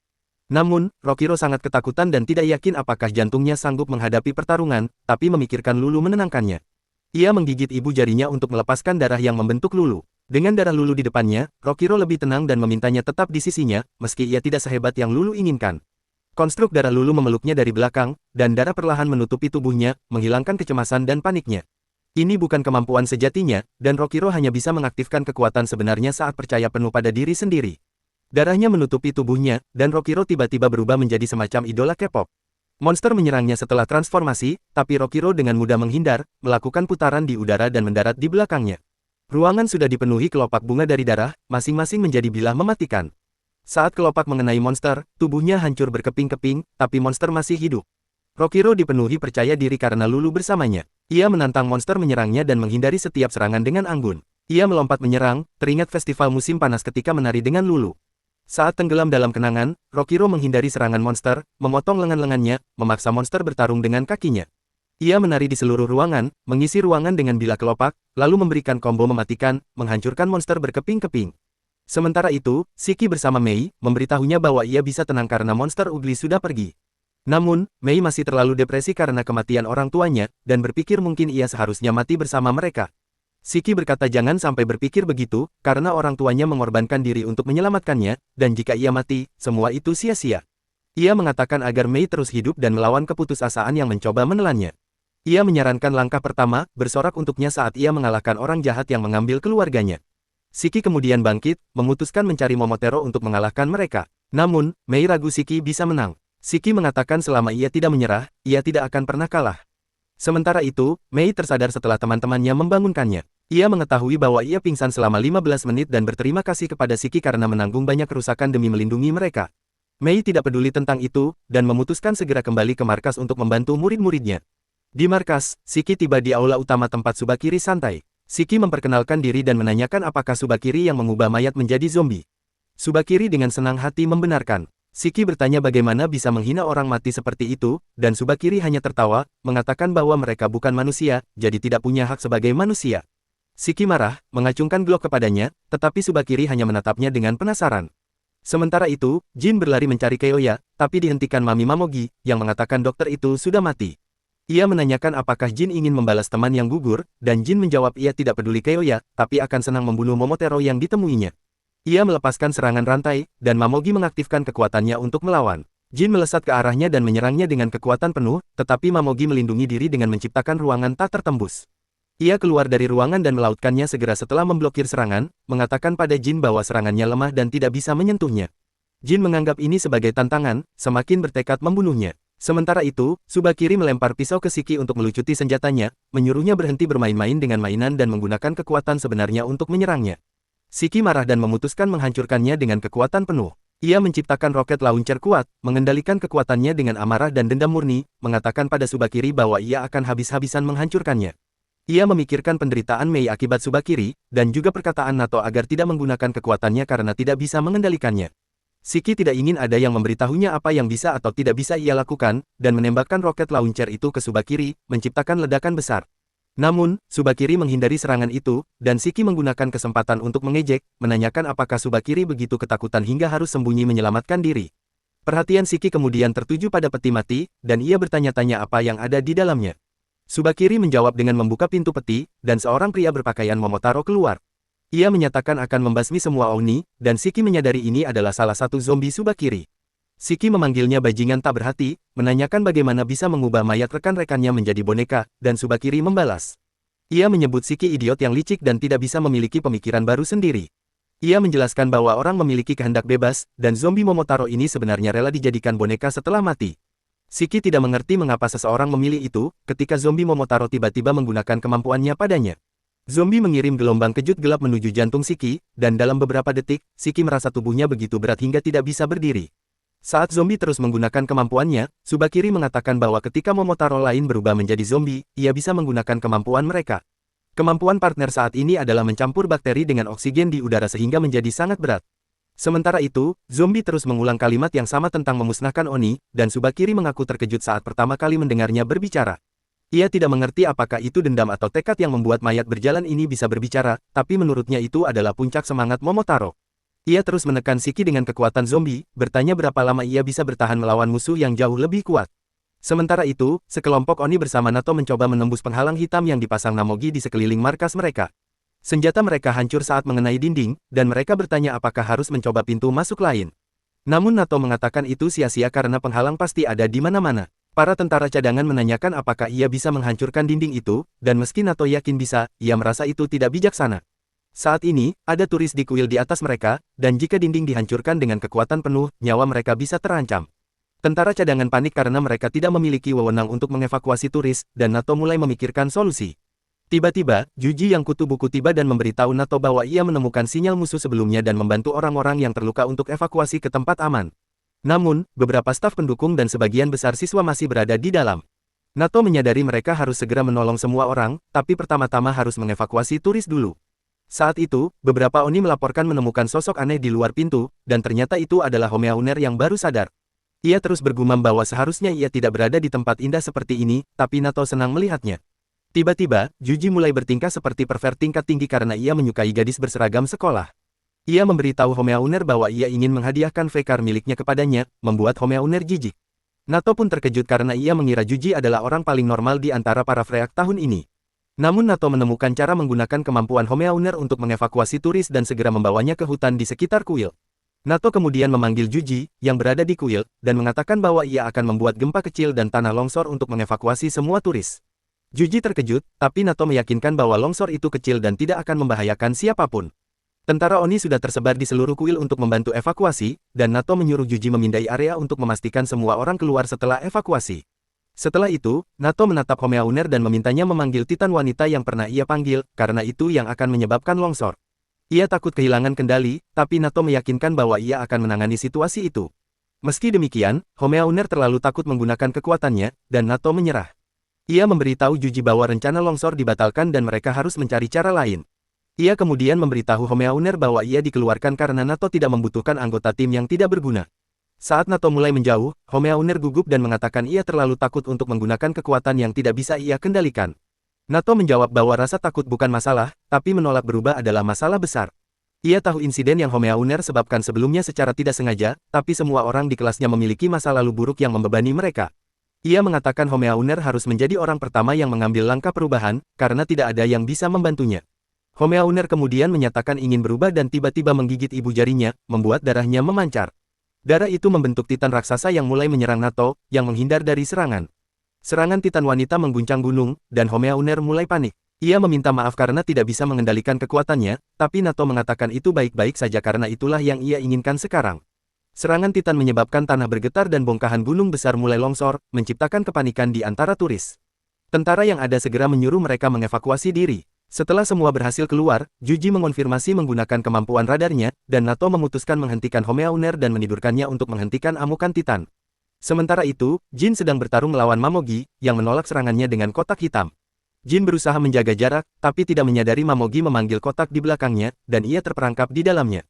Ia tidak bisa keluar, dan Mamogi memutuskan memberi hukuman perlahan dan menyakitkan, mulai mengecilkan kotak agar Jin hancur menjadi pasta di dalamnya. Jin mengatakan akan menghancurkan kotak dengan kekuatan, tapi Mamogi tidak percaya itu mungkin. Saat kotak makin menyusut, ia mengatakan otak manusia panik ketika terkurung ruang sempit, dan orang kehilangan kemampuan melakukan apa-apa. Ia berpikir hal yang sama akan terjadi pada Jin, namun tiba-tiba terdengar suara bila menghantam dinding. Mamogi mengira itu mustahil dalam ruang sempit, tapi Jin mengejutkannya. Kotak itu retak, kemudian hancur berkeping, dan Jin muncul dengan chainsaw menonjol di punggungnya. Ia mengatakan kepada Mamogi bahwa dulu ia tidur di saluran AC gedung terbengkalai, tempat itu dingin, lembab, dan bau, dan dibandingkan kotaknya, itu seperti liburan jet. Mamogi marah dan memutuskan menyerangnya dengan serangan berikutnya, namun tiba-tiba kepala monster terpenggal dilempar ke sana. Ternyata itu Akari, yang marah pada Momotaro karena mengira mereka bisa membunuh Jin dengan hal murahan. Jin menyuruhnya menjauh karena ini pertarungannya, tapi Akari sudah bertekad mengalahkan Momotaro di depan mereka. Namun, saat melihat rencana Mamogi, Akari kehilangan kontrol. Ia mulai menegurnya soal memakai binatang dan pakaian, tapi Mamogi tidak peduli apa pendapat pria tentang pakaiannya.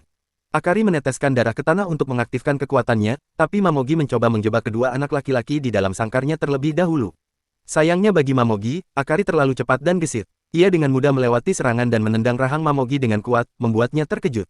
Mamogi tidak bisa memprediksi serangan, tapi ternyata Akari pun tidak tahu kekuatan darinya akan memberikan kemampuan apa. Darahnya memberi kekuatan acak sesuai kemarahan, dan kini ia mendapat sepasang sepatu merah ajaib yang meningkatkan kecepatan dan kelincahannya.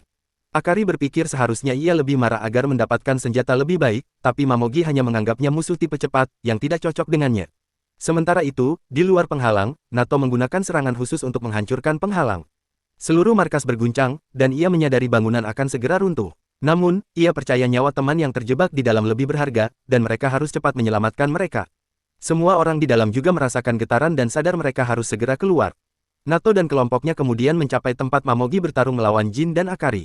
Nato memberitahu Mamogi bahwa ia sekarang terjebak, dan setelah menggunakan kekuatannya dalam skala besar, ia pasti kehabisan stamina.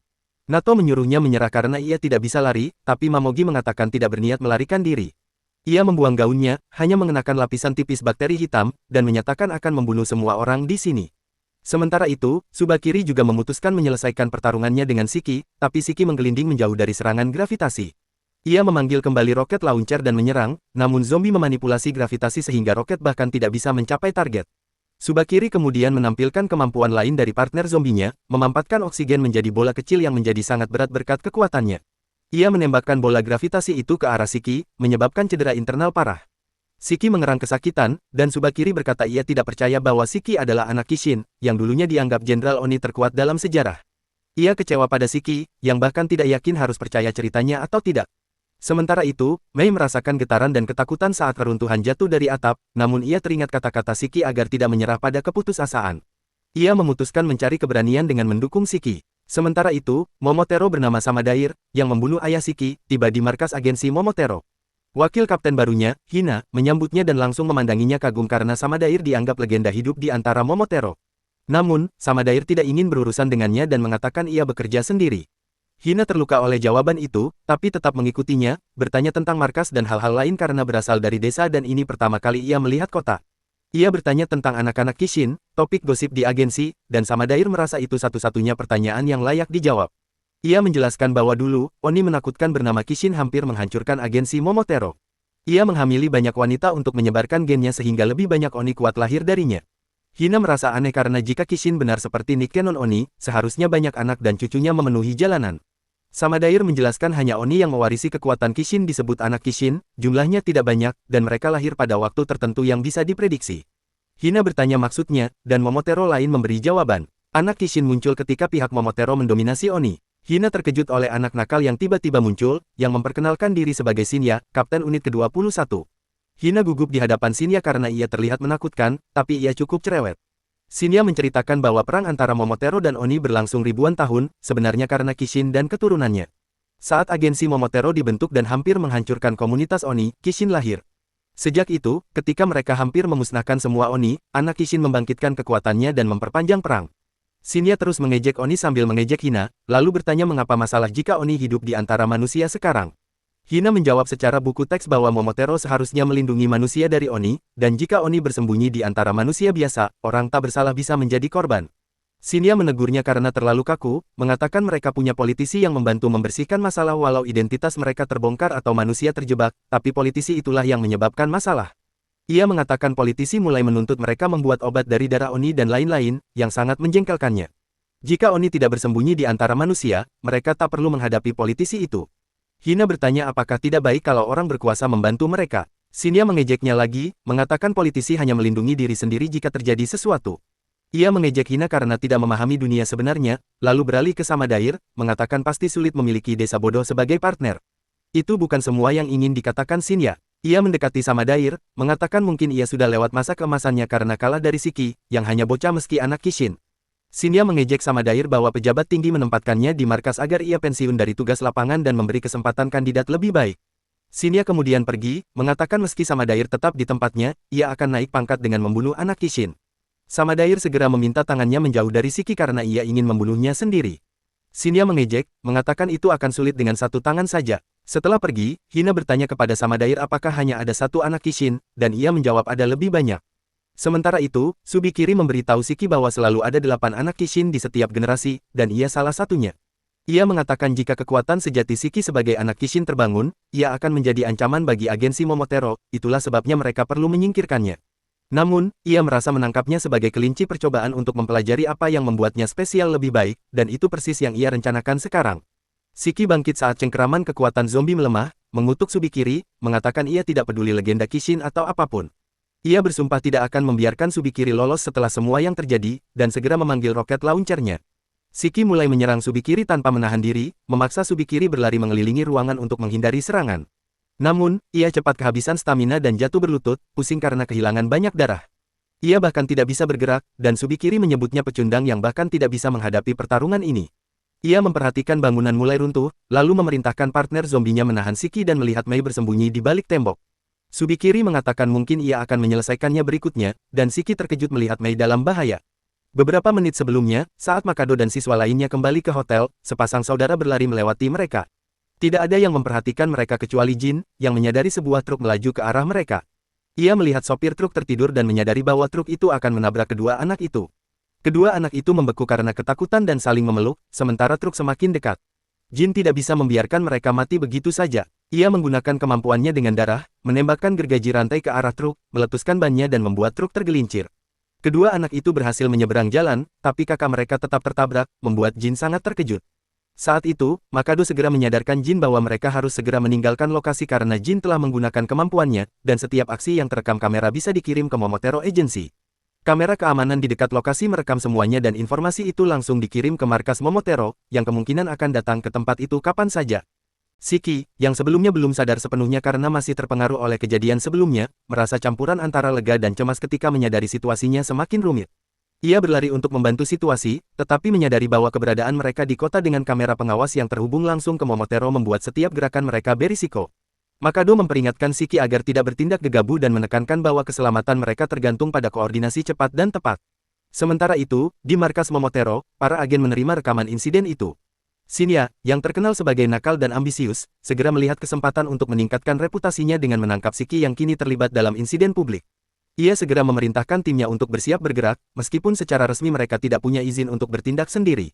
Keesokan harinya, Nato membawa seluruh kelas ke sebuah toko buku tua yang berfungsi sebagai markas unit pengintaian Tokyo. Ia menjelaskan bahwa mereka akan belajar lebih banyak tentang unit pengintaian dan mengamati kegiatan agen secara langsung, sambil tetap menjaga agar siswa terlihat seperti pengunjung biasa. Shiki merasa kecewa karena mengira markasnya akan lebih berteknologi tinggi seperti di Kyoto, tetapi Kaoru, petugas toko yang juga agen, menjelaskan bahwa markas ini berada di pinggiran kota sehingga lebih aman dari pengintaian musuh. Kaoru mulai menjelaskan 3 divisi dalam Only Agency, unit tempur yang berada di garis depan menghadapi Momotaro Agency, unit medis yang merawat Only biasa dan memastikan keselamatan warga sipil, dan unit pengintaian yang mengumpulkan intelijen secara diam-diam. Setiap siswa dapat menyesuaikan pilihan divisinya dengan kemampuan mereka. Juji menunjukkan antusiasme untuk mencatat semuanya, tetapi Kaoru menekankan bahwa dalam situasi nyata, menyimpan catatan di depan musuh bisa berbahaya, sebagian besar intel disimpan secara digital di fasilitas besar. Shiki, seperti biasa, merasa tidak sabar dan langsung menyatakan bahwa ia pasti akan berada di unit tempur. Nato menegurnya agar tetap pura-pura normal, sementara Kaoru tersenyum dan memuji keberaniannya. Homer bertanya apakah Momotaro punya kemampuan membaca pikiran, yang membuat Kaoru memperingatkan bahwa beberapa agen memang punya kekuatan khusus dan bisa menyimpan rahasia bahkan dari rekan mereka sendiri. Ia menambahkan bahwa Momotaro sangat kejam dan memiliki banyak cara untuk memaksa agen membocorkan informasi. Siswa mulai berkeliling toko untuk mengamati, sementara Shiki semakin canggung karena sadar banyak kamera keamanan di sekitarnya. Nato menekankan bahwa ketegangan itu wajar, karena hampir semua kamera kota terhubung langsung ke Momotaro. Kina bertanya apakah mereka harus sangat berhati-hati, dan Nato meyakinkannya bahwa selama mereka tidak membuat masalah, tidak ada yang akan menyadari perbedaan antara Only dan manusia biasa. Setelah tur toko buku, Nato menegaskan pentingnya belajar juga tentang rumah sakit yang dijalankan unit medis, serta fasilitas pelatihan unit tempur. Shiki, meski penasaran, tetap harus menyerahkan darahnya untuk dianalisis di alamat yang diberikan. Di sana, Mary, seorang wanita dewasa dengan lekuk tubuh yang menarik, mengambil sampel darahnya dengan cepat. Shiki terkejut karena prosedurnya jauh lebih cepat dari yang ia bayangkan. Mary, yang sedikit menggoda, membuat Shiki semakin bingung dengan sikapnya yang genit, bahkan memberikan isyarat seksual halus yang membuat Shiki lari setengah linglung. Mary merasa kasihan pada Shiki karena hidupnya yang kemungkinan akan lebih pendek dari rata-rata, tetapi tidak bisa mengatakan hal itu langsung kepadanya. Shiki kemudian bertemu Makado, dan mereka menonton film penuh tembakan dan ledakan. Namun, film tersebut sangat tragis, meninggalkan Shiki menangis karena cerita tentang teman masa kecil yang dipaksa berperang melawan satu sama lain. Makado setuju, tetapi menanyakan apa yang akan Shiki lakukan jika mereka benar-benar bertemu di medan perang, dan Shiki menegaskan bahwa ia akan melindungi semua orang tanpa membiarkan ada yang mati. Tak lama setelah itu, Makado menerima panggilan dari Shinya, memerintahkan segera kembali ke hotel karena terjadi insiden. Sementara itu, dua saudara yang Jin lihat hampir tertabrak truk menjadi titik perhatian. Jin menggunakan kekuatannya untuk menghentikan truk dan menyelamatkan mereka, namun kakaknya tetap terluka. Semua kejadian ini terekam kamera keamanan dan dikirim ke markas Momotaro, membuat mereka harus segera meninggalkan lokasi. Shiki, meski masih memikirkan insiden itu, harus tetap berhati-hati karena setiap aksi bisa menimbulkan perhatian Momotaro. Situasi menjadi tegang karena rekaman tersebut dapat memicu pengejaran dari agen Momotaro yang dipimpin Shinya. Sekembalinya ke hotel, Nato membagi kamar bagi seluruh siswa sesuai pasangan dom. Shiki awalnya berharap bisa berbagi kamar dengan Jin, tapi ia merasa tidak terlalu senang dengan pilihan itu karena Jin sangat serius dan berbeda dengan sifatnya sendiri. Kina memutuskan untuk tidur di luar untuk mengimbangi jumlah siswa ganjil. Juji, yang merasa tersisih, akhirnya harus berbagi kamar dengan Nato. Shiki bersyukur karena ia terhindar dari Nato, tetapi kecewa saat mengetahui kamar pasangannya tetap harus berbagi dengan Jin. Mereka semua mulai menyesuaikan diri, beberapa mengeluh atau berselisih soal pasangan kamar, sementara yang lain mencoba bersikap santai. Akari, yang konservatif, segera membagi ruangan dengan tirai agar anak laki-laki dan perempuan terpisah, tapi Shiki tetap bersenang-senang karena ini seperti liburan sekolah pertamanya. Akari memutuskan untuk menceritakan kisah horor. Shiki mulai berkeringat karena ia takut hantu, tapi anak laki-laki lainnya justru antusias. Rokuro memulai dengan cerita tentang merasa selalu diawasi sejak tiba di akademi, namun teman-temannya menertawakannya, mengatakan itu hanya kina. Juji bercerita tentang takut setiap kali mendengar langkah Nato saat ia sedang bermain dengan ular peliharaannya. Shiki lega karena belum ada cerita hantu, tetapi kemudian Akari mulai menceritakan hantu seorang wanita di jalur pegunungan. Tiba-tiba lampu mati, membuat Shiki berteriak kaget. Ia mencoba menyalakan Juji ketika lampu dinyalakan kembali, tapi Jin menunjukkan ada hantu nyata di sudut ruangan. Ternyata itu hanyalah kepala sekolah yang mencoba menakuti mereka agar lebih akrab.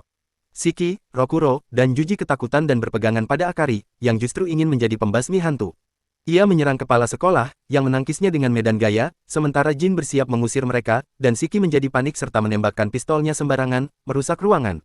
Ketika Nato kembali ke gym, ia terkejut melihat kekacauan. Kepala sekolah meminta Nato menjelaskan kepada siswa bahwa itu hanya mimpi buruk, dan tidak ada hantu sungguhan.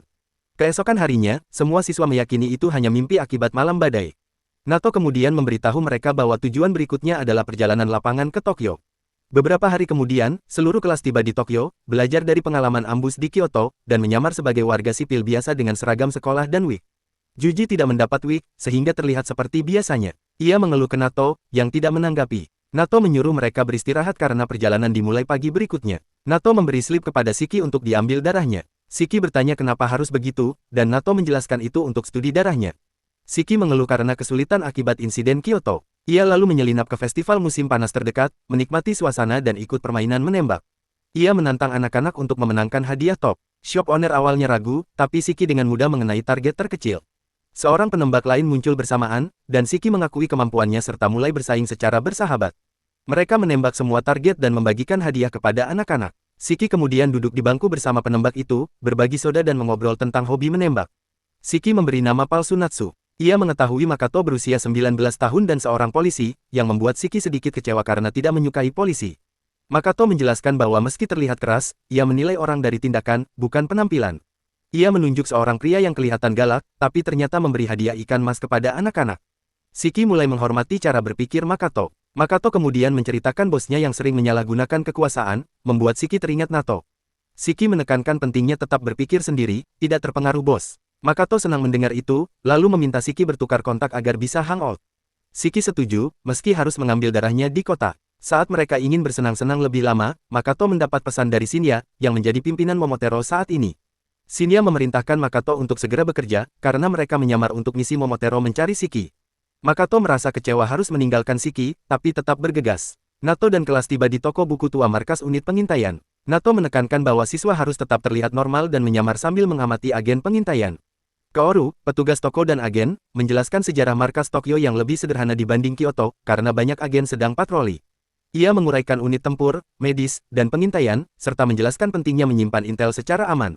Siswa diperbolehkan memilih unit sesuai kemampuan mereka. Shiki dengan semangat menyatakan ingin di unit tempur, sementara Juji antusias menanyakan catatan, dan Kaoru menekankan bahwa dalam situasi nyata mencatat di depan musuh bisa berbahaya.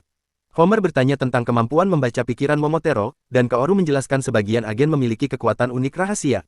Kaoru menekankan Momotaro sangat kejam dan punya berbagai cara menekan agen agar membocorkan rahasia. Siswa mulai menyebar di toko buku untuk belajar, Shiki semakin canggung karena banyak kamera keamanan. Nato menjelaskan bahwa hampir semua kamera kota terhubung Momotaro, sehingga kewaspadaan itu wajar. Kina bertanya apakah mereka harus berhati-hati, Nato meyakinkan mereka bahwa selama tidak membuat masalah, mereka tetap aman. Setelah tur, Nato menekankan bahwa siswa akan belajar juga tentang rumah sakit unit medis dan fasilitas latihan unit tempur. Shiki, meski penasaran, tetap harus menyerahkan darah untuk dianalisis. Mary, wanita dewasa menarik, mengambil sampel darah Shiki dengan cepat. Shiki kaget karena prosedurnya cepat dan hampir tidak sakit. Mary sedikit menggoda, membuat Shiki bingung. Shiki kemudian bertemu Makoto, menonton film penuh aksi dan tembakan. Film itu tragis, membuat Shiki menangis karena teman masa kecil dipaksa berperang satu sama lain. Makoto bertanya apa yang Shiki lakukan jika itu nyata, dan Shiki menegaskan akan melindungi semua orang. Tak lama setelah itu, Makoto mendapat panggilan dari Shinya agar segera kembali ke hotel. Dua saudara yang diselamatkan Jin hampir tertabrak truk menjadi pusat perhatian. Jin menghentikan truk menggunakan kekuatannya, menyelamatkan mereka, tapi kakaknya tetap tertabrak. Semua terekam kamera dan dikirim ke Momotaro, membuat mereka harus segera meninggalkan lokasi. Shiki, masih memikirkan insiden, harus berhati-hati karena setiap gerakan bisa menarik perhatian agen Momotaro, termasuk Shinya yang ambisius. Sekembalinya ke hotel, Nato membagi kamar sesuai pasangan dom. Shiki berharap berbagi kamar dengan Jin, tapi kecewa karena Jin terlalu serius. Kina tidur di luar agar jumlah siswa genap. Juji akhirnya berbagi kamar dengan Nato, Shiki lega karena terhindar dari Nato, tapi tetap harus berbagi dengan Jin. Mereka mulai menyesuaikan diri, beberapa mengeluh, beberapa bersikap santai. Akari segera memasang tirai untuk memisahkan laki-laki dan perempuan, tapi Shiki tetap bersenang-senang, menikmati sensasi liburan sekolah pertamanya. Malam itu, mereka mendengar cerita horor. Shiki takut, Rokuro dan Juji berbagi pengalaman menakutkan, Akari menceritakan hantu wanita. Lampu mati, membuat Shiki berteriak, tapi Jin menunjukkan hantu hanya kepala sekolah yang ingin menakuti mereka. Shiki dan teman-teman ketakutan, berpegangan pada Akari, yang ingin menjadi pembasmi hantu. Shiki panik, menembakkan pistol sembarangan, merusak ruangan. Nato tiba, terkejut melihat kekacauan. Kepala sekolah meyakinkan semuanya bahwa itu hanya mimpi buruk. Keesokan harinya, siswa percaya itu hanya mimpi. Nato memberitahu tujuan berikutnya, perjalanan lapangan ke Tokyo. Sementara itu, Nato menyuruh semua muridnya mengganti penampilan agar bisa berpindah tempat dan bersembunyi. Ia menerima telepon dari Kaoru, yang sudah mendengar insiden tersebut, dan Kaoru memberitahu Nato bahwa unit dukungan akan membawa mereka ke tempat aman. Nato memberitahu bahwa Chiki sedang sendirian, dan Kaoru memutuskan untuk mengirim seseorang menjemputnya agar aman juga. Sementara itu, video dan foto Jin sampai ke Jinya dan Makado. Jinya bertanya-tanya apakah pria dalam video itu Chiki, dan apakah ada informasi tentangnya. Ia tidak berharap banyak dari orang yang ceroboh menggunakan kemampuan darahnya di depan umum, tapi berencana menangkapnya untuk mendapatkan informasi. Jika tidak ada info berguna, mereka akan membunuhnya. Makado tidak setuju, mengatakan mereka harus membiarkannya hidup karena telah menyelamatkan anak-anak, tapi Jinya bersikeras bahwa hanya orang yang patut mati yang seharusnya dibunuh. Makado tetap pada aturan pribadinya, ia tidak membunuh orang yang menyelamatkan nyawa orang lain. Jinya kesal, tapi tetap diam karena membutuhkan kekuatan Makado untuk menangkap Chiki. Di sisi lain, Kaoru membawa Nato dan murid-murid ke fasilitas bawah tanah yang digunakan unit pengintaian untuk menyimpan file penting dan mengadakan rapat. Kari bertanya apakah toko buku tua bukan markas mereka, Kaoru menjelaskan itu hanya salah satu kamuflase untuk menyamar sebagai manusia biasa sambil mengumpulkan informasi. Dalam keadaan darurat, lokasi palsu membingungkan musuh sehingga mereka tidak menemukan tempat asli. Kaoru kemudian memberitahu Nato bahwa seseorang telah dikirim untuk menjemput Chiki dan bertanya rencana berikutnya. Nato menjawab mereka akan segera kembali ke akademi, dan Kaoru pergi menyiapkan kamar agar mereka bisa beristirahat. Rope lega karena kembali ke tempat aman, tapi kesal karena perjalanan terhenti cepat. Anggota unit pengintaian marah pada murid-murid karena membuat masalah dengan kekuatan mereka di depan umum. Kari siap berkelahi jika ada yang menentangnya, sementara Jin diam, memikirkan tindakannya. Tiba-tiba Kaoru kembali dengan Chiki, yang segera bertanya apa yang terjadi. Ia terkejut mengetahui Jin menyelamatkan dua anak, dan memujinya. Chiki tidak mengerti mengapa semua orang terlihat kesal padahal Jin pantas dipuji. Kaoru kagum pada kepolosan Chiki, tapi menghargai keterus-terangannya. Nato kemudian menegur Jin, mengatakan tindakannya tidak sepenuhnya salah, tapi juga tidak benar karena membahayakan semua orang. Ia menyuruh Jin melatih kemampuan fisik dan menyelamatkan orang tanpa menggunakan darahnya. Nato pergi, dan Chiki mulai mengejek Jin, mengatakan tidak menyangka orang seperti dia bisa menyelamatkan seseorang. Jin murung karena gagal menyelamatkan gadis itu, membuat Chiki penasaran. Nato kemudian memberitahu kamar mereka siap, dan mereka harus beristirahat sampai matahari terbit. Di kamarnya, Jin depresi memikirkan kegagalannya menyelamatkan kakak perempuan meski sudah menggunakan kekuatannya. Sementara itu, di bagian lain kota, sebuah bar sederhana mengadakan pesta ketika Shinya tiba. Temu mengajaknya bersenang-senang, tapi Shinya menolak dan memerintahkan agar semua perempuan dikeluarkan. Saat mencoba menentang, Chikor menumpahkan minuman dingin di kepalanya, mengingatkannya siapa yang membuat gengnya sukses. Temu ketakutan melihat kemarahan Shinya dan mematuhi perintah. Shinya kemudian menunjukkan foto Jin dan memerintahkan mereka menemukannya sebelum malam berakhir. Namun, sebelum mereka pergi, Shinya membuka botol minuman mahal untuk merayakan promosi. Anggota geng yang lebih baru penasaran, sementara veteran tahu Shinya adalah alasan geng kecil mereka sukses. Shinya terlihat menyeramkan karena mampu melihat semuanya melalui mata mereka, berkat bakteri hitam yang ia masukkan ke minuman sebelumnya, yang memungkinkan ia melihat apapun yang mereka lihat selama 24 jam. Tiba-tiba, ia melihat sesuatu di papan penglihatan dan menghubungi seorang gangster, memerintahkannya menoleh ke kanan, di mana seorang pria bertopeng berdiri. Gangster terkejut, bertanya bagaimana Shinya tahu. Shinya memerintahnya tidak menangkap pria itu karena yakin hanya dia yang ada di video. Ia tahu orang biasa tidak bisa menghadapinya, tapi penasaran mengapa pria itu kembali ke lokasi kecelakaan meski Momotaro mencarinya. Shinya kemudian memberi perintah lain ke gangster yang melihat foto pria itu sedang tidur dengan seorang perempuan, menyuruhnya membobol rumah sakit di dekatnya. Gangster menolak karena sedang masa percobaan, tapi Shinya mengancam dengan menunjukkan foto tersebut. Tak punya pilihan, gangster mematuhi. Ternyata pria bertopeng itu adalah Jin. Jin berada di rumah sakit dan menanyakan perawat tentang gadis yang terluka. Perawat mengatakan jam besuk sudah habis dan bertanya apakah Jin anggota keluarga. Ia menjawab hanya hadir saat kecelakaan dan ingin memastikan gadis itu baik-baik saja. Jin hendak pergi, khawatir melihat gadis itu. Perawat menenangkan, menjelaskan gadis itu hanya terpukul kepala saat melindungi adiknya. Jin lega, tersenyum, dan membuat nenek tua itu menjadi PDF. Perawat memuji kakak perempuan yang berani mempertaruhkan nyawa demi adiknya, membuat Jin teringat saudara perempuannya sendiri. Saat keluar gerbang rumah sakit, gangster mengepung Jin. Jin menanyakan siapa mereka dan apa yang mereka inginkan. Temu menjawab mereka dikirim untuk menjemputnya. Jin menolak masuk mobil mereka, tapi mereka menunjukkan video live ancaman terhadap gadis yang terluka. Jin kaget dan takut gadis itu akan mati, lalu setuju masuk mobil dengan tangan diikat ziplock. Mereka membawa Jin ke bar, ke ruang penyiksaan tempat Shinha menunggu. Jin diikat di kursi, dan Shinha menanyakan apakah ia hadir di Kyoto bersama Shiki. Ia sudah yakin identitas Jin berkat Momi Mama dan mendengar tentang Frankenstein berambut pirang. Shiki yakin Shiki ada di kota. Jin menolak menjawab, tapi Shinha tahu kelemahannya, ia peduli pada gadis yang terluka. Juji menyarankan memanggil pasukan cadangan dari wilayah lain, tapi Masumi mengingatkan bahwa itu akan membuat pertahanan wilayah mereka lemah, jadi opsi itu tidak bisa dipakai. Masumi menjelaskan bahwa berbeda dengan Momotaro, mereka selalu kekurangan personel sehingga tidak bisa mengerahkan pasukan sembarangan. Meski begitu, kali ini mereka tidak terlalu dirugikan karena Nato berada di pihak mereka. Nato dulunya adalah elit unit tempur Tokyo. Masumi mengenang masa lalu, mengingat bagaimana Nato membantai 100 Momotaro dalam satu malam hingga darah mereka turun seperti hujan, membuat Masumi merinding. Semua terkesan mengetahui guru mereka hebat dulu, tapi Masumi mengatakan itu masa lalu, dan kini Nato hanya menjaga anak-anak nakal. Nato tidak peduli masa lalu, dan bertanya apakah Masumi sudah menemukan lokasi geng yang menculik Jin. Masumi menjawab sudah, mereka tinggal masuk dan menyelamatkan Jin. Shiki kagum karena meski tidak mengirim pasukannya, Masumi membantu mereka besar. Ia meminta maaf karena sebelumnya marah.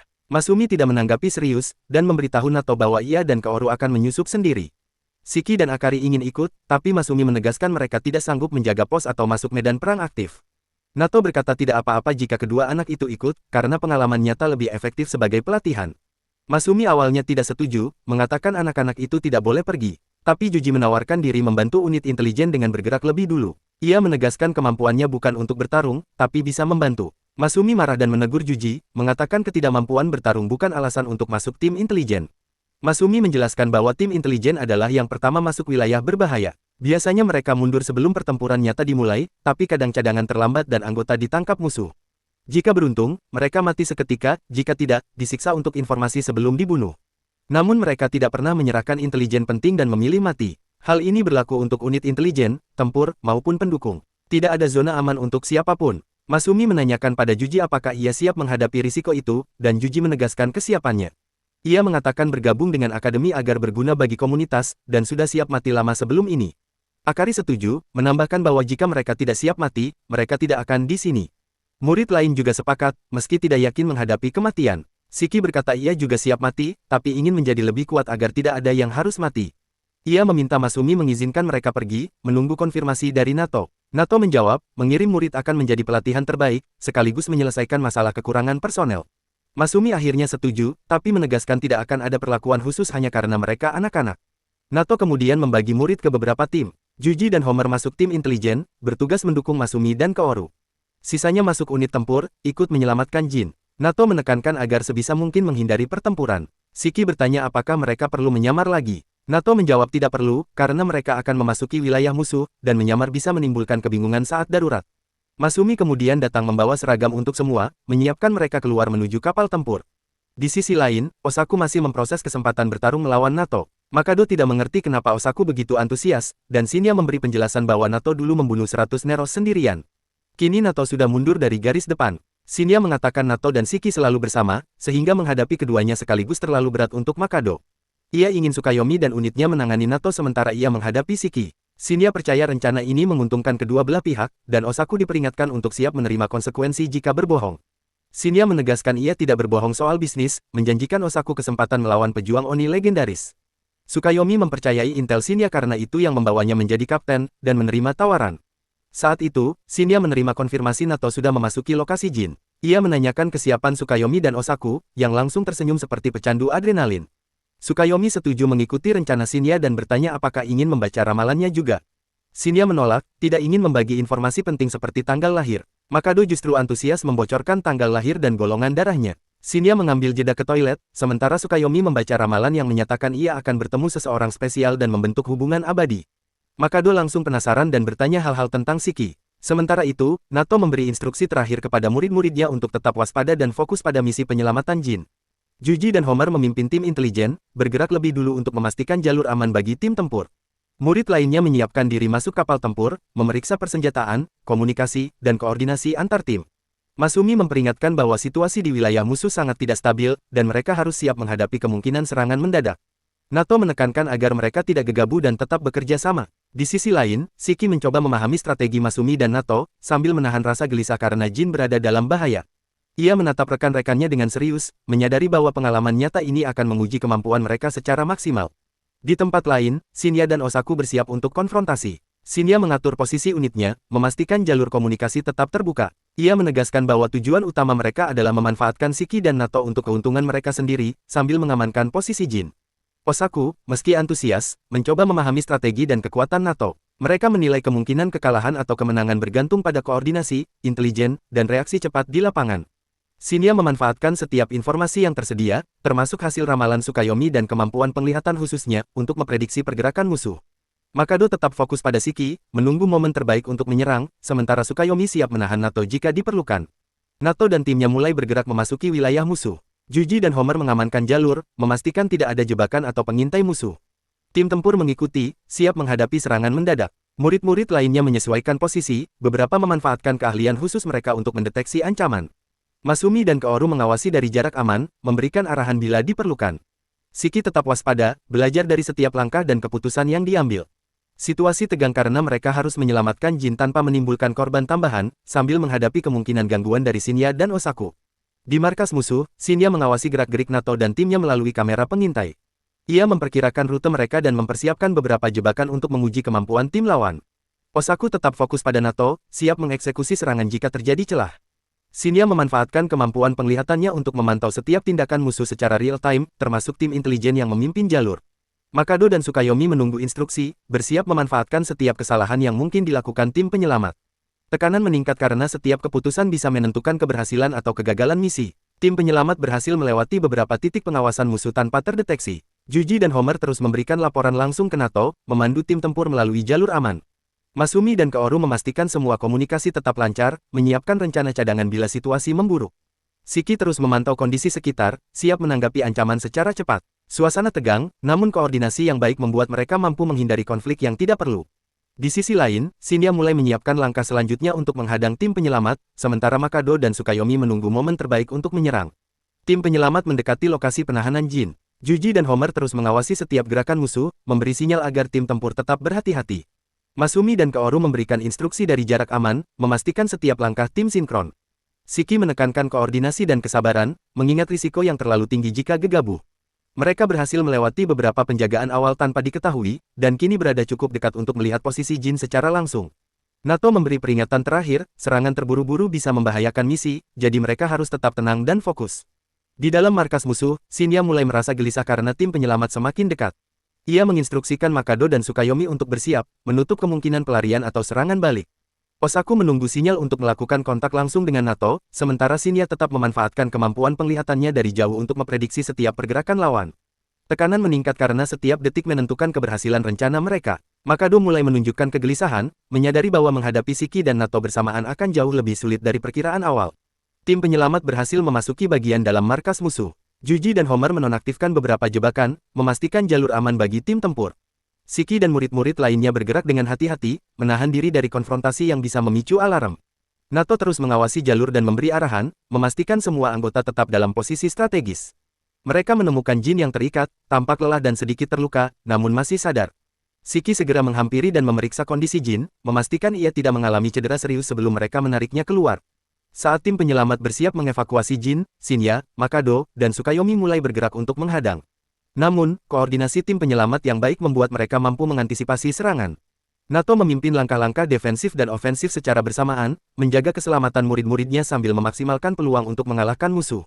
Shiki dan murid-muridnya mulai bergerak, menggunakan kemampuan unik masing-masing untuk menahan serangan dan membuka jalur untuk evakuasi. Pertarungan sengit terjadi di markas musuh. Nato menghadapi Shinya secara langsung, sementara Shiki menahan Makado dan Tsukayomi. Murid-muridnya berperan sebagai pengaman dan penghalang, memastikan Jin tetap aman. Meski menghadapi tekanan besar, koordinasi tim penyelamat membuat mereka mampu mengatasi lawan-lawan yang lebih kuat secara individu. Setiap anggota tim bekerja sama, memanfaatkan keahlian masing-masing, dan tetap fokus pada tujuan utama, membawa Jin keluar dengan selamat. Setelah beberapa menit yang menegangkan, tim penyelamat berhasil mengalahkan sebagian besar musuh dan membuka jalur keluar. Jin, yang sebelumnya terikat, kini bebas dan dapat berjalan dengan bantuan Shiki dan murid-murid lainnya. Shinya dan Makado mundur karena melihat posisi mereka sudah tidak menguntungkan, sementara Tsukayomi tetap mencoba menahan Shiki. Namun, koordinasi dan strategi Nato serta timnya terlalu kuat, membuat mereka tidak bisa mempertahankan posisi. Tim penyelamat akhirnya berhasil membawa Jin keluar dari markas musuh dengan selamat. Di luar markas, Masumi, Kaoru, dan tim intelijen menyambut kedatangan tim penyelamat. Jin mendapatkan perawatan medis dasar, sementara Shiki dan murid-murid lain menenangkan diri setelah pertempuran. Nato memberi pujian atas koordinasi dan keberanian mereka, menekankan pentingnya kerjasama dan disiplin. Shinya, Makado, dan Tsukayomi mundur ke wilayah aman mereka, menyadari bahwa mereka kalah dalam pertempuran ini. Jin berterima kasih kepada semua yang telah menyelamatkannya, sementara Shiki dan murid-murid lain menyadari bahwa pengalaman nyata seperti ini jauh lebih berharga dibanding pelatihan rutin di akademi. Kembali di akademi, murid-murid menceritakan pengalaman mereka dan merenungkan pelajaran yang didapat. Nato, Masumi, dan Kaoru menekankan bahwa keberhasilan mereka bukan hanya karena kekuatan individu, tetapi karena kerjasama, strategi, dan pengambilan keputusan yang tepat. Jin mulai pulih sepenuhnya, dan Shiki serta murid-murid lain mendapatkan pengalaman berharga yang meningkatkan kemampuan mereka secara signifikan. Di sisi lain, Shinya dan kelompoknya menyusun rencana baru, menyadari bahwa menghadapi Nato dan Shiki membutuhkan persiapan lebih matang. Akademi kembali tenang, namun semua sadar bahwa dunia di luar tetap penuh bahaya, dan setiap misi berikutnya akan lebih menantang. Namun, ramalan itu juga mengatakan bahwa hubungan itu bisa hancur hanya dengan satu kesalahan kecil. Makado terkejut mendengar hal itu, dan Tsukayomi berkata bahwa ia bisa meningkatkan keberuntungannya dengan memakai sepatu tinggi, tapi dia memutuskan untuk tidak melakukannya. Di sisi lain, Shinya menghubungi Temu Diti dan memerintahkannya untuk menumpahkan seember air ke Jin karena ia sedang bersikap usil. Diti mematuhi perintahnya, dan Shinya menyuruhnya keluar dari ruangan dan bersembunyi sambil menunggu perintah berikutnya. Tak lama kemudian, Shiki dan yang lain sampai di klub tempat Jin ditahan. Shiki ingin langsung masuk, tetapi Masumi menyuruhnya berhenti bersikap bodoh. Ia meminta Juge menggunakan kemampuan darahnya untuk memantau area, dan Juge segera melakukannya. Mengejutkan, ia tidak bisa mendapatkan pembacaan akurat tentang gedung tersebut, tapi Masumi sudah mengantisipasi hal itu. Ia menjelaskan bahwa kekuatan Juge memiliki kelemahan serius. Pertama, ia tidak bisa bergerak saat menggunakannya. Kedua, kekuatannya tidak dapat menempatkan posisi orang dengan akurat di gedung bertingkat. Masumi berkata bahwa ini adalah kesempatan sempurna bagi Juge untuk belajar dari para profesional. Masumi meminta Kaoru untuk menghitung jumlah orang di gedung itu. Kaoru meneteskan beberapa tetes darah ke dalam botol kecil. Juge bertanya bagaimana cara kerjanya, dan Kaoru menjelaskan bahwa ketika botol itu diguncang, gema yang diterima memberitahukan jumlah orang di dekatnya serta posisi akurat mereka. Ia juga bisa mempelajari tata letak gedung di sekitarnya, dan ini pada dasarnya seperti teknik ekolokasi yang digunakan kelelawar dan lumba-lumba. Kaoru menambahkan bahwa kekuatannya memberi pandangan sederhana tentang lingkungan, dan siapapun bisa menggunakannya. Shiki langsung tertarik dan meminta Kaoru untuk membiarkannya mencoba. Ia mengguncang botol itu dengan keras. Kaoru memberi peringatan bahwa meskipun siapapun bisa menggunakan kemampuan ekolokasi ini, informasi yang berlebihan bisa membuat otak kewalahan, dan itulah yang terjadi pada Shiki. Ia muntah karena tidak bisa memproses semua informasi yang masuk ke otaknya, halus seperti layar iPhone 17. Kaoru memang sudah mengantisipasi hal ini dan mengatakan bahwa orang dengan kemampuan tinggi dapat menangani kemampuan ini lebih baik. Juge mencoba juga karena percaya pada kecerdasannya, tetapi ia pun akhirnya muntah. Masumi menyuruh anak-anak berhenti bermain-main dan bertanya pada Kaoru apa yang ia temukan. Kaoru menjawab bahwa ia hanya bisa merasakan keberadaan Jin di ruang bawah tanah gedung itu, dan tidak ada Momotaro di sekitarnya, mungkin mereka sudah kabur. Kaoru memutuskan untuk mencari tahu sendiri. Ia menggigit ibu jarinya, menjilati darahnya, dan tiba-tiba menjadi tak terlihat. Shiki terkejut melihat ini, sementara Juge merasa tertekan karena kini menyadari bahwa ia tertinggal jauh di belakang Masumi dan Kaoru. Nato melihat Juge bergumul dengan emosinya dan mendekatinya. Juge mengungkapkan perasaannya yang tidak berguna dan lemah saat ini, dan Nato memberitahunya bahwa ia akan menjadi lebih baik dengan latihan. Nato menjelaskan bahwa saat Masumi pertama kali membangkitkan kekuatannya, ia hanya bisa tak terlihat selama 30 detik. Namun setelah latihan seolah nyawanya bergantung pada hal itu, ia mampu memperpanjang durasinya hingga 10 menit. Juge sulit mempercayai hal itu, tapi Nato meyakinkan bahwa ia juga bisa menjadi luar biasa seperti Masumi dan Kaoru jika ia berusaha cukup keras. Sementara itu, Masumi tiba di klub dan mendapati bahwa pintu terkunci. Ia membuka kunci dengan mudah dan menemukan klub kosong, tanpa jebakan apapun. Ia menduga para preman meninggalkan tempat itu dengan tergesa-gesa, memberi firasat bahwa ada sesuatu yang salah. Meski begitu, ia tetap melanjutkan sampai mencapai ruangan tempat Jin ditahan. Masumi mendapati pintu ruangan tidak bisa dibuka, jadi ia berbicara pada Jin, menanyakan apakah ada jebakan di dalam. Setelah yakin Masumi bukan musuh, Jin mengungkapkan bahwa tidak ada jebakan, dan Masumi segera membawa tim tempur bersamanya. Shiki penasaran bagaimana mereka bisa membuka pintu itu, tetapi Akari menyuruhnya menyerahkan urusan itu padanya. Shiki frustrasi karena datang untuk bertarung, namun yang menghadangnya hanyalah pintu besar, sehingga amarahnya mewujud sebagai cakar seperti Wolverine. Akari menembus pintu dengan satu tebasan, dan semua orang masuk ke ruang penyiksaan. Shiki tertawa melihat Jin terikat di kursi bondage, namun Nato menepuknya sementara Masumi membebaskan Jin. Saat Jin bebas, ia segera bergegas keluar, memberitahu Nato bahwa Momotaro telah menyandera seorang anak dan ia harus menyelamatkannya. Namun, Jin tidak menyadari bahwa ia juga telah terinfeksi bakteri Shinya, sehingga ia bisa melihat semua anggota tim yang datang untuk menyelamatkannya. Dan disitulah video ini berakhir. Ingat untuk like dan subscribe channelnya. Terima kasih telah menonton.